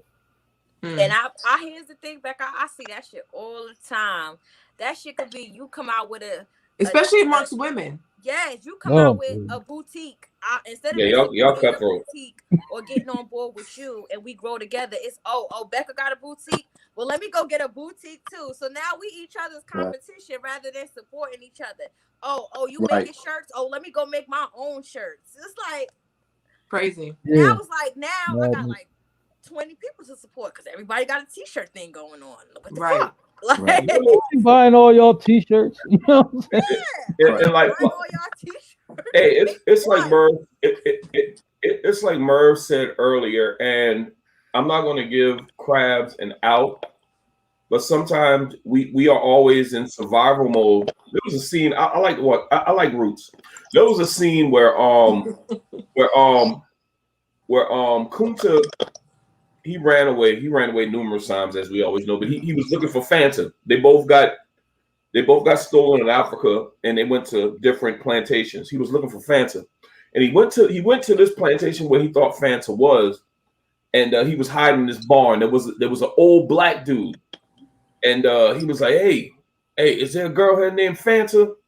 And he wasn't looking at him, and he said, they call her Maggie, and yeah, she's here. And he said, I never saw you. but I mean, I kind of felt him because at that time you're a slave. So of course, if you even he had to like dismiss him as a runaway, right? Because if they found out that I knew there was a runaway, I'm going to get beaten, sold, or whatever have you. Now, when he did meet up with Fanta, I mean, of course, she was already she wasn't thinking about being free and going back to Africa like he was. She was already, my name Maggie now. I'll let them do whatever the hell it is they do to me. And that's where we're at now, where we have a mentality where it's all about me surviving. Because he told her, so you don't want to be free? She said, no, I want to be alive. And that's where we're at. We're trying to survive in America as Black people. And unfortunately, trying to survive in America as Black people, that entails being crabbed towards. Unfortunately, that entails us being crabbed towards one another sometimes. Right. Yeah. But thanks to your point, man. I think that goes back to how we struggle with trusting each other, because we struggle with knowing if that person is really for you. Because you get snaked so many times. You think that you got a good friend, and that good friend turns around and snake you some kind of way. Nas said in one of his verses, we don't trust our Black leaders, you know what I mean? Because they mislead us. And if you think about that, how many times we have been misled by our Black leaders, you know what I mean? Like the Jesse Jacksons and, yes. Yes. Because they had a hidden agenda, or they made a deal behind the scenes, and we're thinking you're rocking with us, but you made a different type of deal behind the scenes because you have another agenda. And, see, the thing is, real quick, Sean, they started out with the right agenda. Money. It entices them. Money. Right. That term. And I'm glad you said that, because I be joking around all the time about Jay, and I'm not trying to get at you, Stacks. So please don't take this. I'm being honest and being serious about this. That's some real shit, Kyle. Y'all see that shit? It goes, absolutely. Yeah, and send Kyle a link. We got to get him on. You need to get Kyle on. Right, Kyle? Yo, Kyle, hop on, Kyle. Yo, get your ass in here, Kyle. Yeah, we need to talk, bro. When Jesse was crying when Obama got elected, like, yo, what you crying for? You wasn't even for Obama. But let me get off of that. Right. Let me get off of that. But back to the exact again. I don't want you to take this like I'm joking or anything like that. But I think this is why a lot of people do struggle with Jay-Z at times, because we see these are different movements that Jay was a part of. If you even go back to the Kaepernick situation, right, where Jay was all for Cap, but then all of a sudden Jay got this bag from the NFL, and he switched up and was like, yeah, we beyond kneeling at this point. You know what I mean? But in the beginning, when it was fashionable, he was like, yeah, we need to kneel for justice. I'm supporting Cap. Then Jay got this bag for the NFL. We found out he signed this deal, et cetera, et cetera. And now he said, I think we beyond kneeling. You know what I mean? So he changed his philosophy when we thought that with him being a powerful voice, and let's not get it twisted, Jay has a powerful voice. And when he switched that, it had Cap on the outskirts looking like, yo, I thought you was riding with the cause. And even if you go back and you look at some of the things, and again, I'm not trying to hold on this, but you go back and listen to some of the things that Dame Dash even said.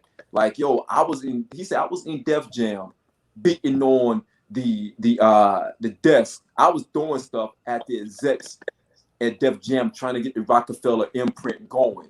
And Jay was doing deals behind my back.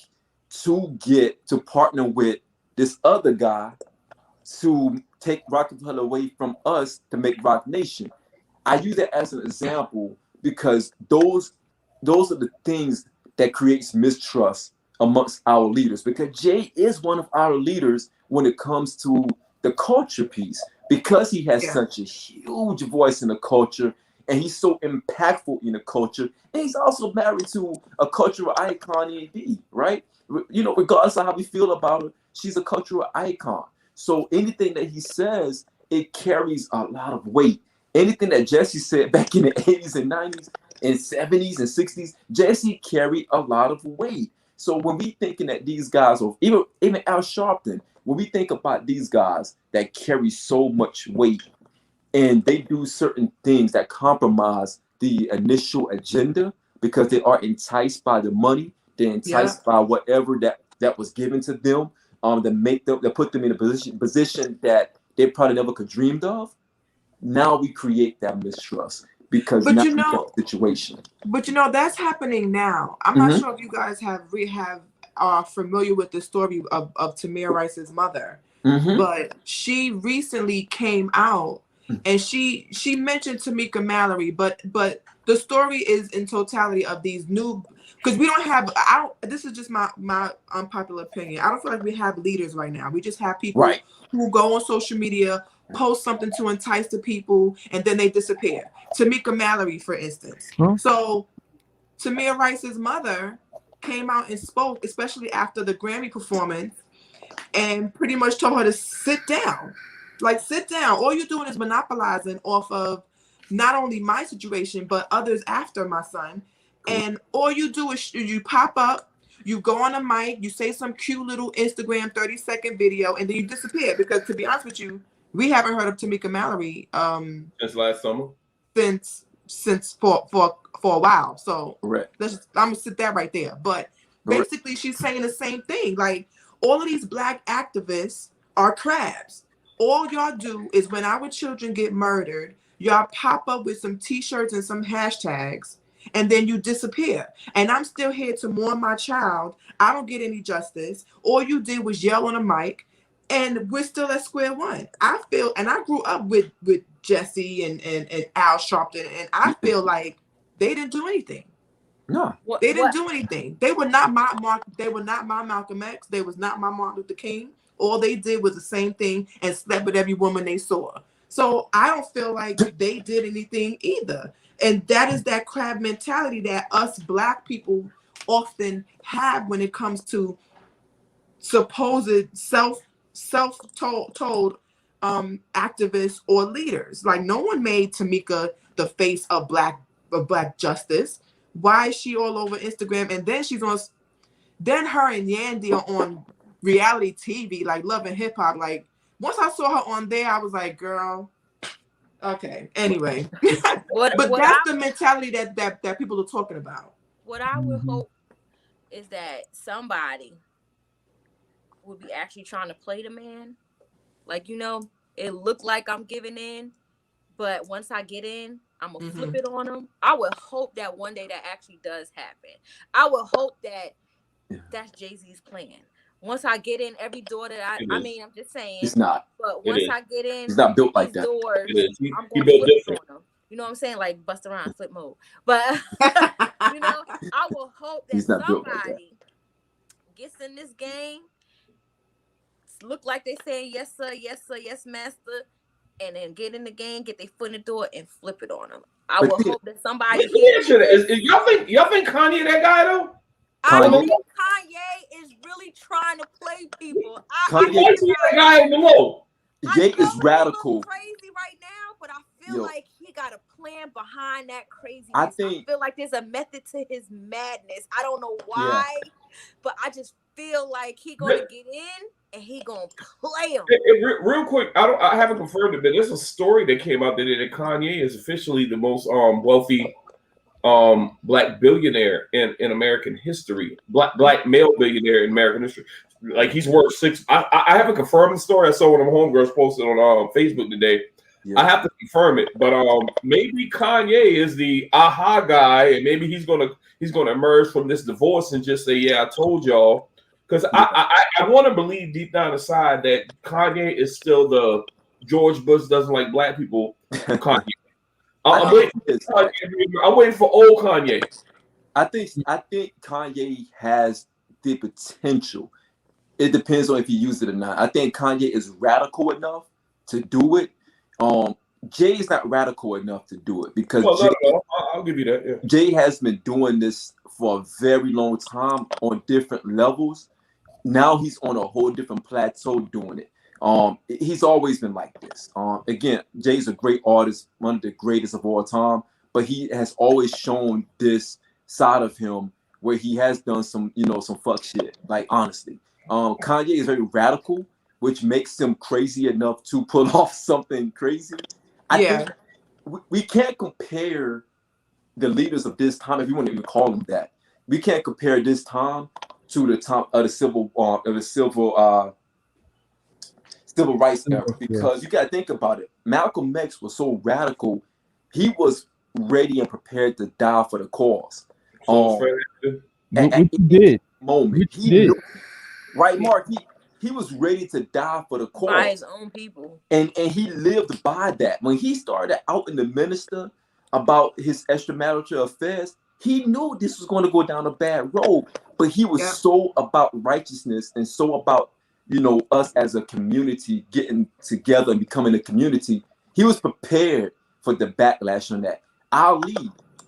Muhammad Ali, the great, rest in peace, was for the cause. There was no in between. There was no gray area. There was no black. It was black and white with him. It was like, look, I'm for my people are struggling. We saw people getting drugged through the streets, chased by dogs, hit with fire hoses. We are hurting right now as a community. So the stakes were higher then. The stakes were so much higher at that point because that was at the beginning of the civil rights movement.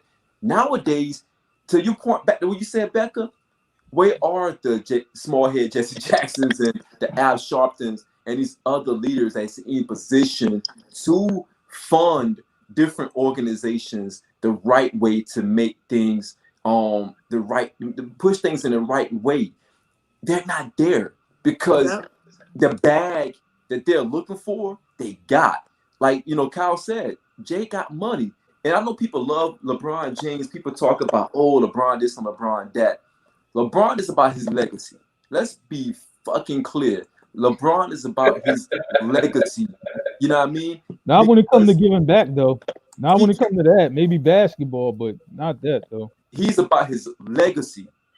His legacy in totality, not just basketball, but his legacy. Mark, listen what I'm saying. I'm not talking about just basketball. I'm talking about his HIS, his legacy.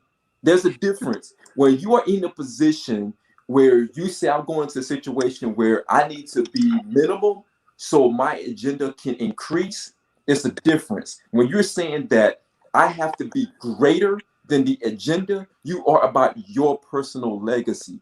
The things that he's doing, they are great, but it also funds the narrative of his legacy, because when things die down, he dies down because his legacy was already cemented based on his stance. Muhammad Ali, Malcolm X, Martin Luther King, the greats before Jim Brown, those greats, they rode that shit out till the wheels fell off. They didn't care about what the repercussions were going to be because they were told to stop. They were told, you can't do this because this is going to impact your legacy. They did not care. They was ready to ride for the cause. I want to say this. I want to say this real quick. We big up hip hop, right? Mm-hmm. We big up that community hard. They have so much power that if they all just came together, you know how much damage they could do. Yeah. You know how much change they could do. Yeah. But they're not all on the same page. They're not doing it together. That's the crab in the barrel mentality. They're doing it, but because they're not coming together as a collective, it's taking a longer time.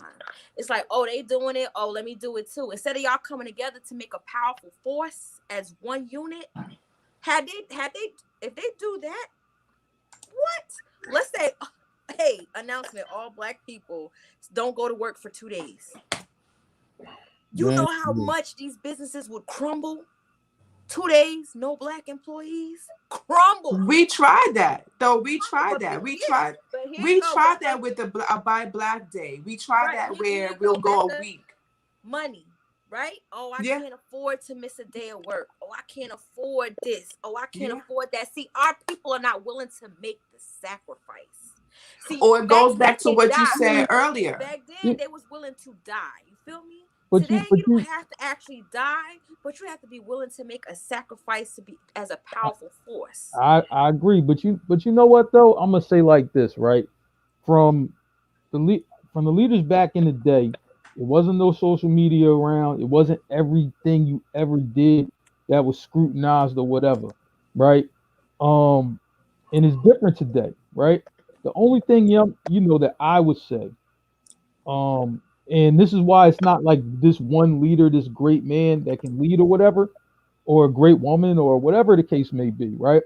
I think, you have to kind of take, what the mission is, what they do good, and then just take from that and then keep it moving. I'm like, okay, so it could be one guy I can like his message about, this is what we should do as a people. This is what we should do, this and that. Now, maybe, I don't know, he has a wife and 7 other women, right? I don't really care about his personal life. I don't care. I do care about what he's saying, though. Like, that sounds like a good plan. Like, say if he came up with something where it's like, we should boycott Black Friday, right? I've been trying to get people to do that shit for years. You know what I'm saying? Just don't buy shit on Black Friday. One day. You know what I'm saying? No, I'm gonna get my TV on sale. It's half off. Are you bugging? Yeah, exactly. But what I'm saying is that if somebody was saying that, I'm with the message. I really don't care about his personal life, though. You know what I'm saying? And I think sometimes we might get caught. Us as a people might get caught up in their personal life instead of the message. Like, I don't give a shit about your personal life. I care about the message, though. We are not willing. Here's what I think. We are not willing to sacrifice, and that's the issue. And to your point, Tina, this is why we would need a Malcolm X or a Fred Hampton who helped make progress. But we need somebody like those two in this day and age. Whereas they're not more likely to get assassinated or surveilled by the government, but it just takes that person to step up to the plate to take on that role. Because, I mean, if you really look at it, Fred Hampton, in particular, all he cared about was people being free, not just Black people, but people that are oppressed, people that are poor, being actually free. And he was willing. We all saw the movie. We all read the book. He said he was going to die a revolutionary death on behalf of the people. You got to have somebody that's willing to lose everything. We just don't have that in this day and age. You got to have somebody that's willing to lose everything for some real progress that can make some change. And we need to pull some of those leaders from that day and age. We need them right now. We just don't got them because there's always somebody these days that can be bought off. Right. And Stacks, when you say that we need somebody that's willing to lose everything, when we get that, if we get that, we got to be ready to build them back up once they lose everything. Once they lose everything, we got to be right there to build them back up. Yeah, we got to be right there to put everything back in that they lost. Right. Let me see that Kanye picture again. Yeah, put that up. I missed that. And Tina, to your point, you're absolutely right. Simply because in this day and age, if our finance, like we said earlier, survival.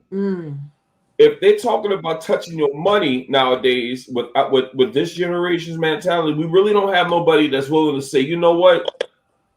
I don't give a damn if you touch my money. We're going to raise funds. We're going to do this, that, and the third. I'm still going to get my voice heard because back in the day, Fred Hampton, his mentality, he had to go. The federal government would just, hey, this dude, he's 21, but he got to go. Yeah. We cannot have nobody organizing like this. How dare he try to uplift oppressed people? He got to go. At the way that he was doing it. It wasn't just because every leader claims to want to uplift black people. It was the way that he was doing it. It's different to just be like, power to the black people. Let's all unite and then go back home, right? But the way Fred Hampton was doing it, everybody was like, he was ready to die. Let's go. If you're not ready to make that sacrifice, if you're not ready to die, it's not gonna work. We live in fear. Our people live in fear. We do. Right. But there was something that Mark said that made me think, like being able to compartmentalize the message and the messenger, right? Yeah. So my thing is, do we really want somebody that has a good message but is not living that life actually? Is there a way that you can take a message that, because sometimes a message does come through from the wrong person. You're like, I hate to agree with her, but she's right. Sometimes that does happen. But the majority of the time, when we're talking about the crab mentality versus being an elevator for your people, right? In this type of situation, how could someone give this type of elevator message and be a crab in the background? The two is gonna show at some point. I feel like you have to be an actual elevator to portray an elevator message in this particular context. Maybe something else you could be both, but for uplifting your people, you can't. It's not going to work if you're a crab in the background, but you're portraying yourself as an elevator. That message and that messenger. The problem is people can be bought nowadays. They can easily bought. I'm gonna say like this. Here's my issue, right? I'm just like, I think you can be that elevator, but it's like, you know, if the message is the message in your personal life, right? You know, I have nothing to do with the message, but it don't look right. You know what I'm saying? Like, oh yeah, you know, like he's preaching this, right? And he's saying, yo, you know, this is what we need to do as a people, but he cheats on his wife. I mean, to me, one don't have nothing to do with the other. Right. Absolutely. That kills us. And I don't know. Why does that matter? Why does that matter? Mark. Like that Mark, you just defined a very bad issue that we have when somebody gets lifted up and they're trying to uplift our people. We as a people, we always find something wrong with them. We always do that. Ain't nobody perfect. Like shit. Like I mean, I agree. I'm not canceling Kirk Franklin because he cussed. I don't care. I'm still gonna play his music. It's still gonna be a revolution because he said, "Try Jesus, don't try me," because I stomp. And that's on silver and gold. And that's on Behold the Lamb. I'm gonna say like this: some of the best leaders I met are career criminals. Sorry, that's my life experience. You know what I mean? The best leaders I met are career criminals. They've been through it, man. That's what it is. But you know, I could take from the good that they were trying to tell me and separate it from what they did. You know what I'm saying? I'm just like, you should be able to do that. I'm like, you have an adult, you have a brain. Listen to the message. You know what I'm saying? Right. But all that other stuff. Listen to the message. That's it. In the story. Right. So can we really believe Trey Songz when he says protect black women and then he goes and spits on them? Nah, because he a clown. You know, I mean, the message. What then doing in his bedroom is his business. Now, so then the message and the messenger at some point have to match, right? Right, it has to because some black women like to look. I'm not taking no advice from Trey Songz.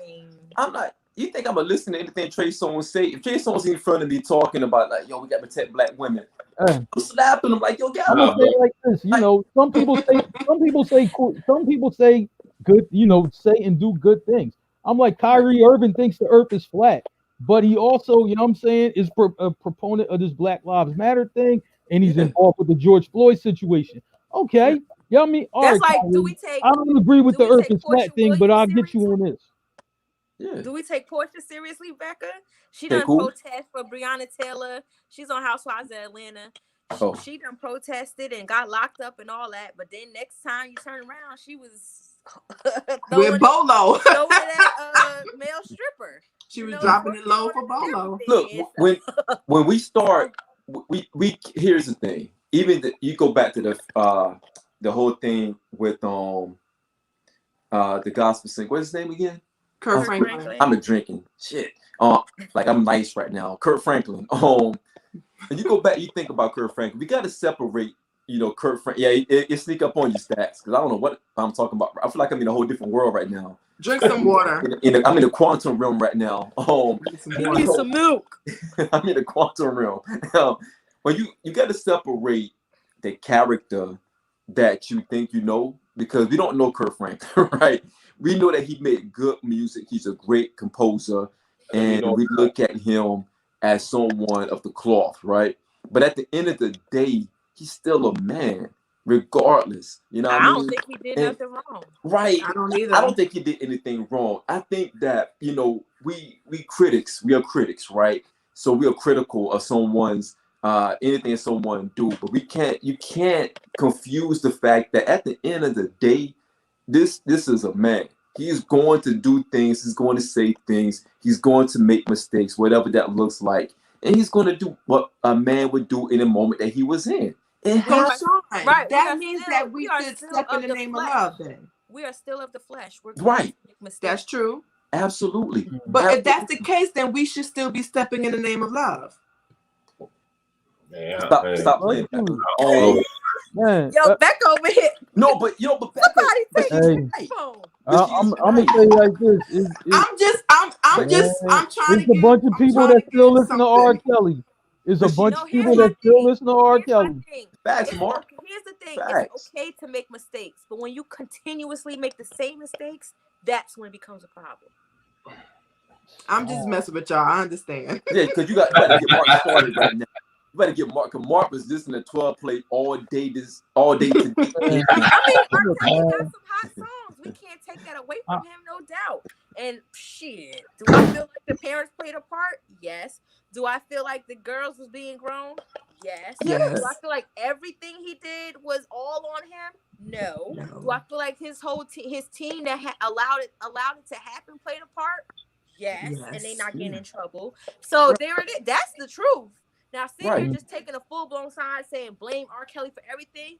No, because one man didn't do that by himself. He had a team that helped him. He had a team that kept them girls captive while he was going out in these streets. Right. So it is what it is. But everybody play a part. The parents play a part. I don't care what nobody says. Them young fast girls play a part. Guess what? Right. Because a lot of grown women know they was young fast girls. Everybody played a part in that situation. Yeah, I said it, and that's what it is. Yeah, and Jay-Z was on studio because they made the best of both worlds. Oh my God, here we go. in Jay-Z news. This guy, oh my God. Jay-Z won't hold God's hand no more. Yo, get the message. Get the message. You know what I'm saying? It shouldn't matter who the messenger is. Get the damn message. Get the message. Right. Absolutely. And hey, not to get all spiritual and biblical on y'all, but God picked the worst kind of people to lead. Absolutely. He picked the worst kind of people to lead the people because everybody deserves a second chance. Absolutely. And it's up to you if you want to turn your life around or not. So it was the worst kind of people he picked, and they turned their life around and they led. And sometimes y'all heard that poem before, reason, a season, or a lifetime. So that person could have been used for a reason, a season, or a lifetime. That lifetime person changed their life around. That person could have been used for a reason or a season. Right. It's up to you to get that message. What did you take from it? Because that person may not be the best person in its entirety or any further, but what did you get from that message while they were doing the right thing? Exactly. And Mark is a dirtbag. We know that. He's a dirty Mac. We understand that. But he dropped jewels every week. And we're like, yo, Mark just dropped some jewels. We forget the fact that Mark is a dirtbag. But he dropped jewels every week. Hey, I tell the kids, don't be like me. Just take your me for what I'm saying. Mark that's another thing what Marcus said. A lot of times when you tell your truth, people are more taking of you. Absolutely. Because they know you're not perfect either. It's the people that feel like they perfect or show that they perfect that people don't want to cling to. Even with therapy, have you gone through what I've gone through? Yeah, you got a degree in this shit, but have you actually gone through what I've gone through? So who are you to tell me how to move this, that, and the third? I mean, sometimes it helps. Yes, I'm not going to knock therapists, but there's times where there are a lot of people that strongly believe if you haven't been through what I've been through or something similar, I'm not listening to you. Absolutely. So, yo, on that note, we are at the breaking point of the show. We have to bring this great show to an end. Great show tonight, ladies and gents. Really great show tonight. Before we close it out, I want to go around the horn. I'm going to kick it back to you, Stacks. You started us. I want you to start us again, man. Final thoughts, sir. Yo, I hope that everybody out there is happy and they're living their life. Seriously, with these stimmies, and to be perfectly honest with you, man, do what you're gonna do with these stimmies. But I mean, I hate to say it, but yeah, spend your money wisely. Spend your money wisely and have fun. As far as the topic that we got going on tonight, I think collectively the conclusion I come to with all this is that I think we have to decide as a people if we individually want to be free or if we want to collectively be free. I think that's what it all boils down to as far as this crabs in the barrel thing, because we have a lot of us have power beyond measure in which we can affect change, but sometimes it takes us making some type of sacrifices and things of that nature. Some of us ain't built like that. It takes a lot to just risk everything for the greater good, and you just got to make that decision. If you willing to step up to the plate, go ahead and do that. Don't fuck around with it. Don't sugarcoat it. Don't be swayed by outside influences, money and shit like that. I mean, if you want the people to be free, see if you can channel your inner Fred Hampton. Indeed. That's all I got. Indeed. What you got for us, Becca? I think that as far as being an elevator for your people or crab mentality, you have to decide what works best for you. You have to choose what decision you're able to live with for the rest of your life. I think that at this point, I feel like a lot of crab mentality has gotten us to where we are now as a people, and it hasn't worked for us. I think we should try something different. And maybe that may yield a different result. And we all want the same thing. We all know what we need to do to get to that thing, and we're just not doing it. So we have to figure out what is stopping us. At this point, the way the world has changed, we got to be elevators for people. The crab mentality is only going to take us further down, and it's not going to help at all. Absolutely. What you got for us, Marky Mark? Man, it ain't no reason to be no damn crab. It ain't no reason to be that, man. You know what I'm saying? You can still win and do everything you want to do without being a crab ass motherfucker. As simple as that. I'm just like, man, if you have it in you to want to see people do good and you want to do good, then that's the kind of energy you got to put out there, right? If you around people who ain't putting out that energy, you got to remove yourself from that situation immediately. You know what I'm saying? Because that's how people who got a good heart, they get chopped down, man. You know what I'm saying? Yeah. And you got to remove yourself from those type of people and that type of energy. You know what I'm saying? So I would say the one thing that people really need to take is protect your energy. If you got good energy around you, why would you even want anybody negative or, you know what I'm saying, anybody like that, to be around you? I'm like, man, now if you got to work with a person like that, then guess what? You just work with them. We're going to do this work and we're going to go the fuck home. You know what I'm saying? That's it. But, you know what I'm saying? Don't invite no negative energy around you. You know what I'm saying? You know what it feel like. You know what it look like. You know what I'm saying? Get rid of that shit. You know what I'm saying? And keep it moving. Indeed. Hey, Sean, really quick. I got one more thing before you go. As a when you go through the maturation process in all walks of life, because I think the growth process never stops. Absolutely. Humble yourself enough to be able to admit that you make mistakes, and show some contrition. Show contrition directly to that person. Be real about it. Because if you consider yourself a genuine or authentic person, you're not going to be able to keep living up to that if you're not able to humble yourself enough to just say, I fucked up. I just want to say that I fucked up and I'm fixing myself. It had nothing to do with you. It was me. It's all about growth, and I think that we don't do that enough as far as just admitting that, because in some way, shape, or form, we all fuck up sometimes, and you don't want to ruin relationships. That can ruin relationships. That can ruin your character and all that shit. So, just own your shit. Own your shit. Fix yourself, and make sure you don't fuck up relationships that you've made. Indeed. What you got for us, Tina? As far as this pod tonight, amazing. I hope whoever watched got what they needed to get from it, and I'm gonna leave it there on that. What I'm going to do is damn sure copy off of my bro Stacks, and I'm gonna give all of y'all motherfucking flowers, for real. Like, and you know they say a drunk person speaks of mine. I ain't drunk, but I'm nice. Even Mark? Hold on, you about to give Mark some flowers? And you know, when you drink, especially if you drink that dark or whatever, it could bring that out Stella a negative Rose side or a positive side. Stella Rose. I've been feeling nothing but positivity. And I wanted to say this early on in the pod, but I said I was going to say it for last. This ain't nothing but God. This pod right here, the guys, that's nothing but God. I can't even explain it to y'all. I can't.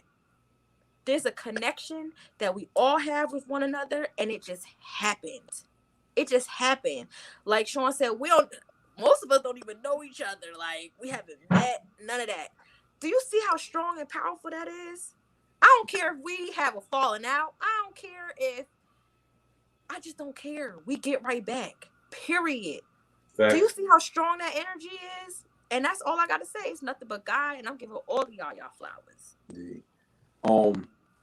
I don't like y'all that much, to be quite honest. I'm Who stopped the elevator? Because I just pushed up, and this nigga is hit stop and shit. I'm sorry. I just, I'm doing this because I feel like it's the right thing to do, but I really don't. And he call you the scumbag. Yeah, y'all are dysfunctional. I know, right? You guys y'all are dysfunctional. So I'm just here to bring balance to y'all life, because y'all fucked up. Here to help. No, I'm just kidding. I'm kidding. Nah, real talk on really good pod tonight. I want to give a shout out to the MVPs out there in the audience. Those of you who have been rocking with us. Just in the comments. Cal, of course. Cal been rocking with us for the past several weeks now on all the pods. Kevin for being in the audience tonight, commenting and engaging with us tonight. Chauncey for even giving her 2 cents on some of the things that we were talking about tonight. I just appreciate all of the engagement. My Wiz for commenting on things out there as well. We just appreciate all of the engagement. That is very important to us. I say this every single week, and I mean it from the bottom of my heart. Anytime we got 1 or 2 people listening to us, that 1 or 2 people that we appreciate, regardless of who it is and where they're from or who they are, we really appreciate that. We really love that. Shout out to our man Merv. He had some technical difficulties tonight. He really wanted to get in his bag for this topic tonight, but I'm sure there'll be other topics that he'll be able to sink his teeth into. So we salute that brother as well. Shout out to everybody, YouTube, Facebook Live, Blackjack TV, Channel 199, Zingo TV, Mount High Radio. Shout out to all of those guys. And I want to give a shout out to someone that we haven't shout out in a long time. And y'all might throw some darts at me. I'm going to give a shout out to Dre, man. Dre was here in the beginning, at the inception of this show. Some things that he had to do personally. Had to take him out of the cast, but he still supports from afar. So we talk about not having the crabs in the barrel mentality, and not pulling each other down even when there are disagreements or there are some friction. I feel like the biggest thing for anyone to do is to be able to get beyond friction and get back to the reason why you came together in the first place. So I want to salute Dre Carter for also being, let's keep it a buck, being a founder member of the guys as well. And I want to give a shout out to all of you for rocking with me, because you all could have been bounced, putting up my bullshit and me just trying to figure this thing out as we go along together. And so I appreciate you all. I thank you for the support. I thank you for rocking with the kid. And like old boy say in Compton, Strata Compton, let's get this money. And I mean, so thank you all for watching tonight. Thank you all for representing and rocking with us. We'll be back next week. We got a lot of shit coming up. We got a lot of new projects that's in the works right now. So if you love what we're doing, we appreciate you. Continue to rock with us. And salute to all of you. Peace. Peace. Peace. I can't show.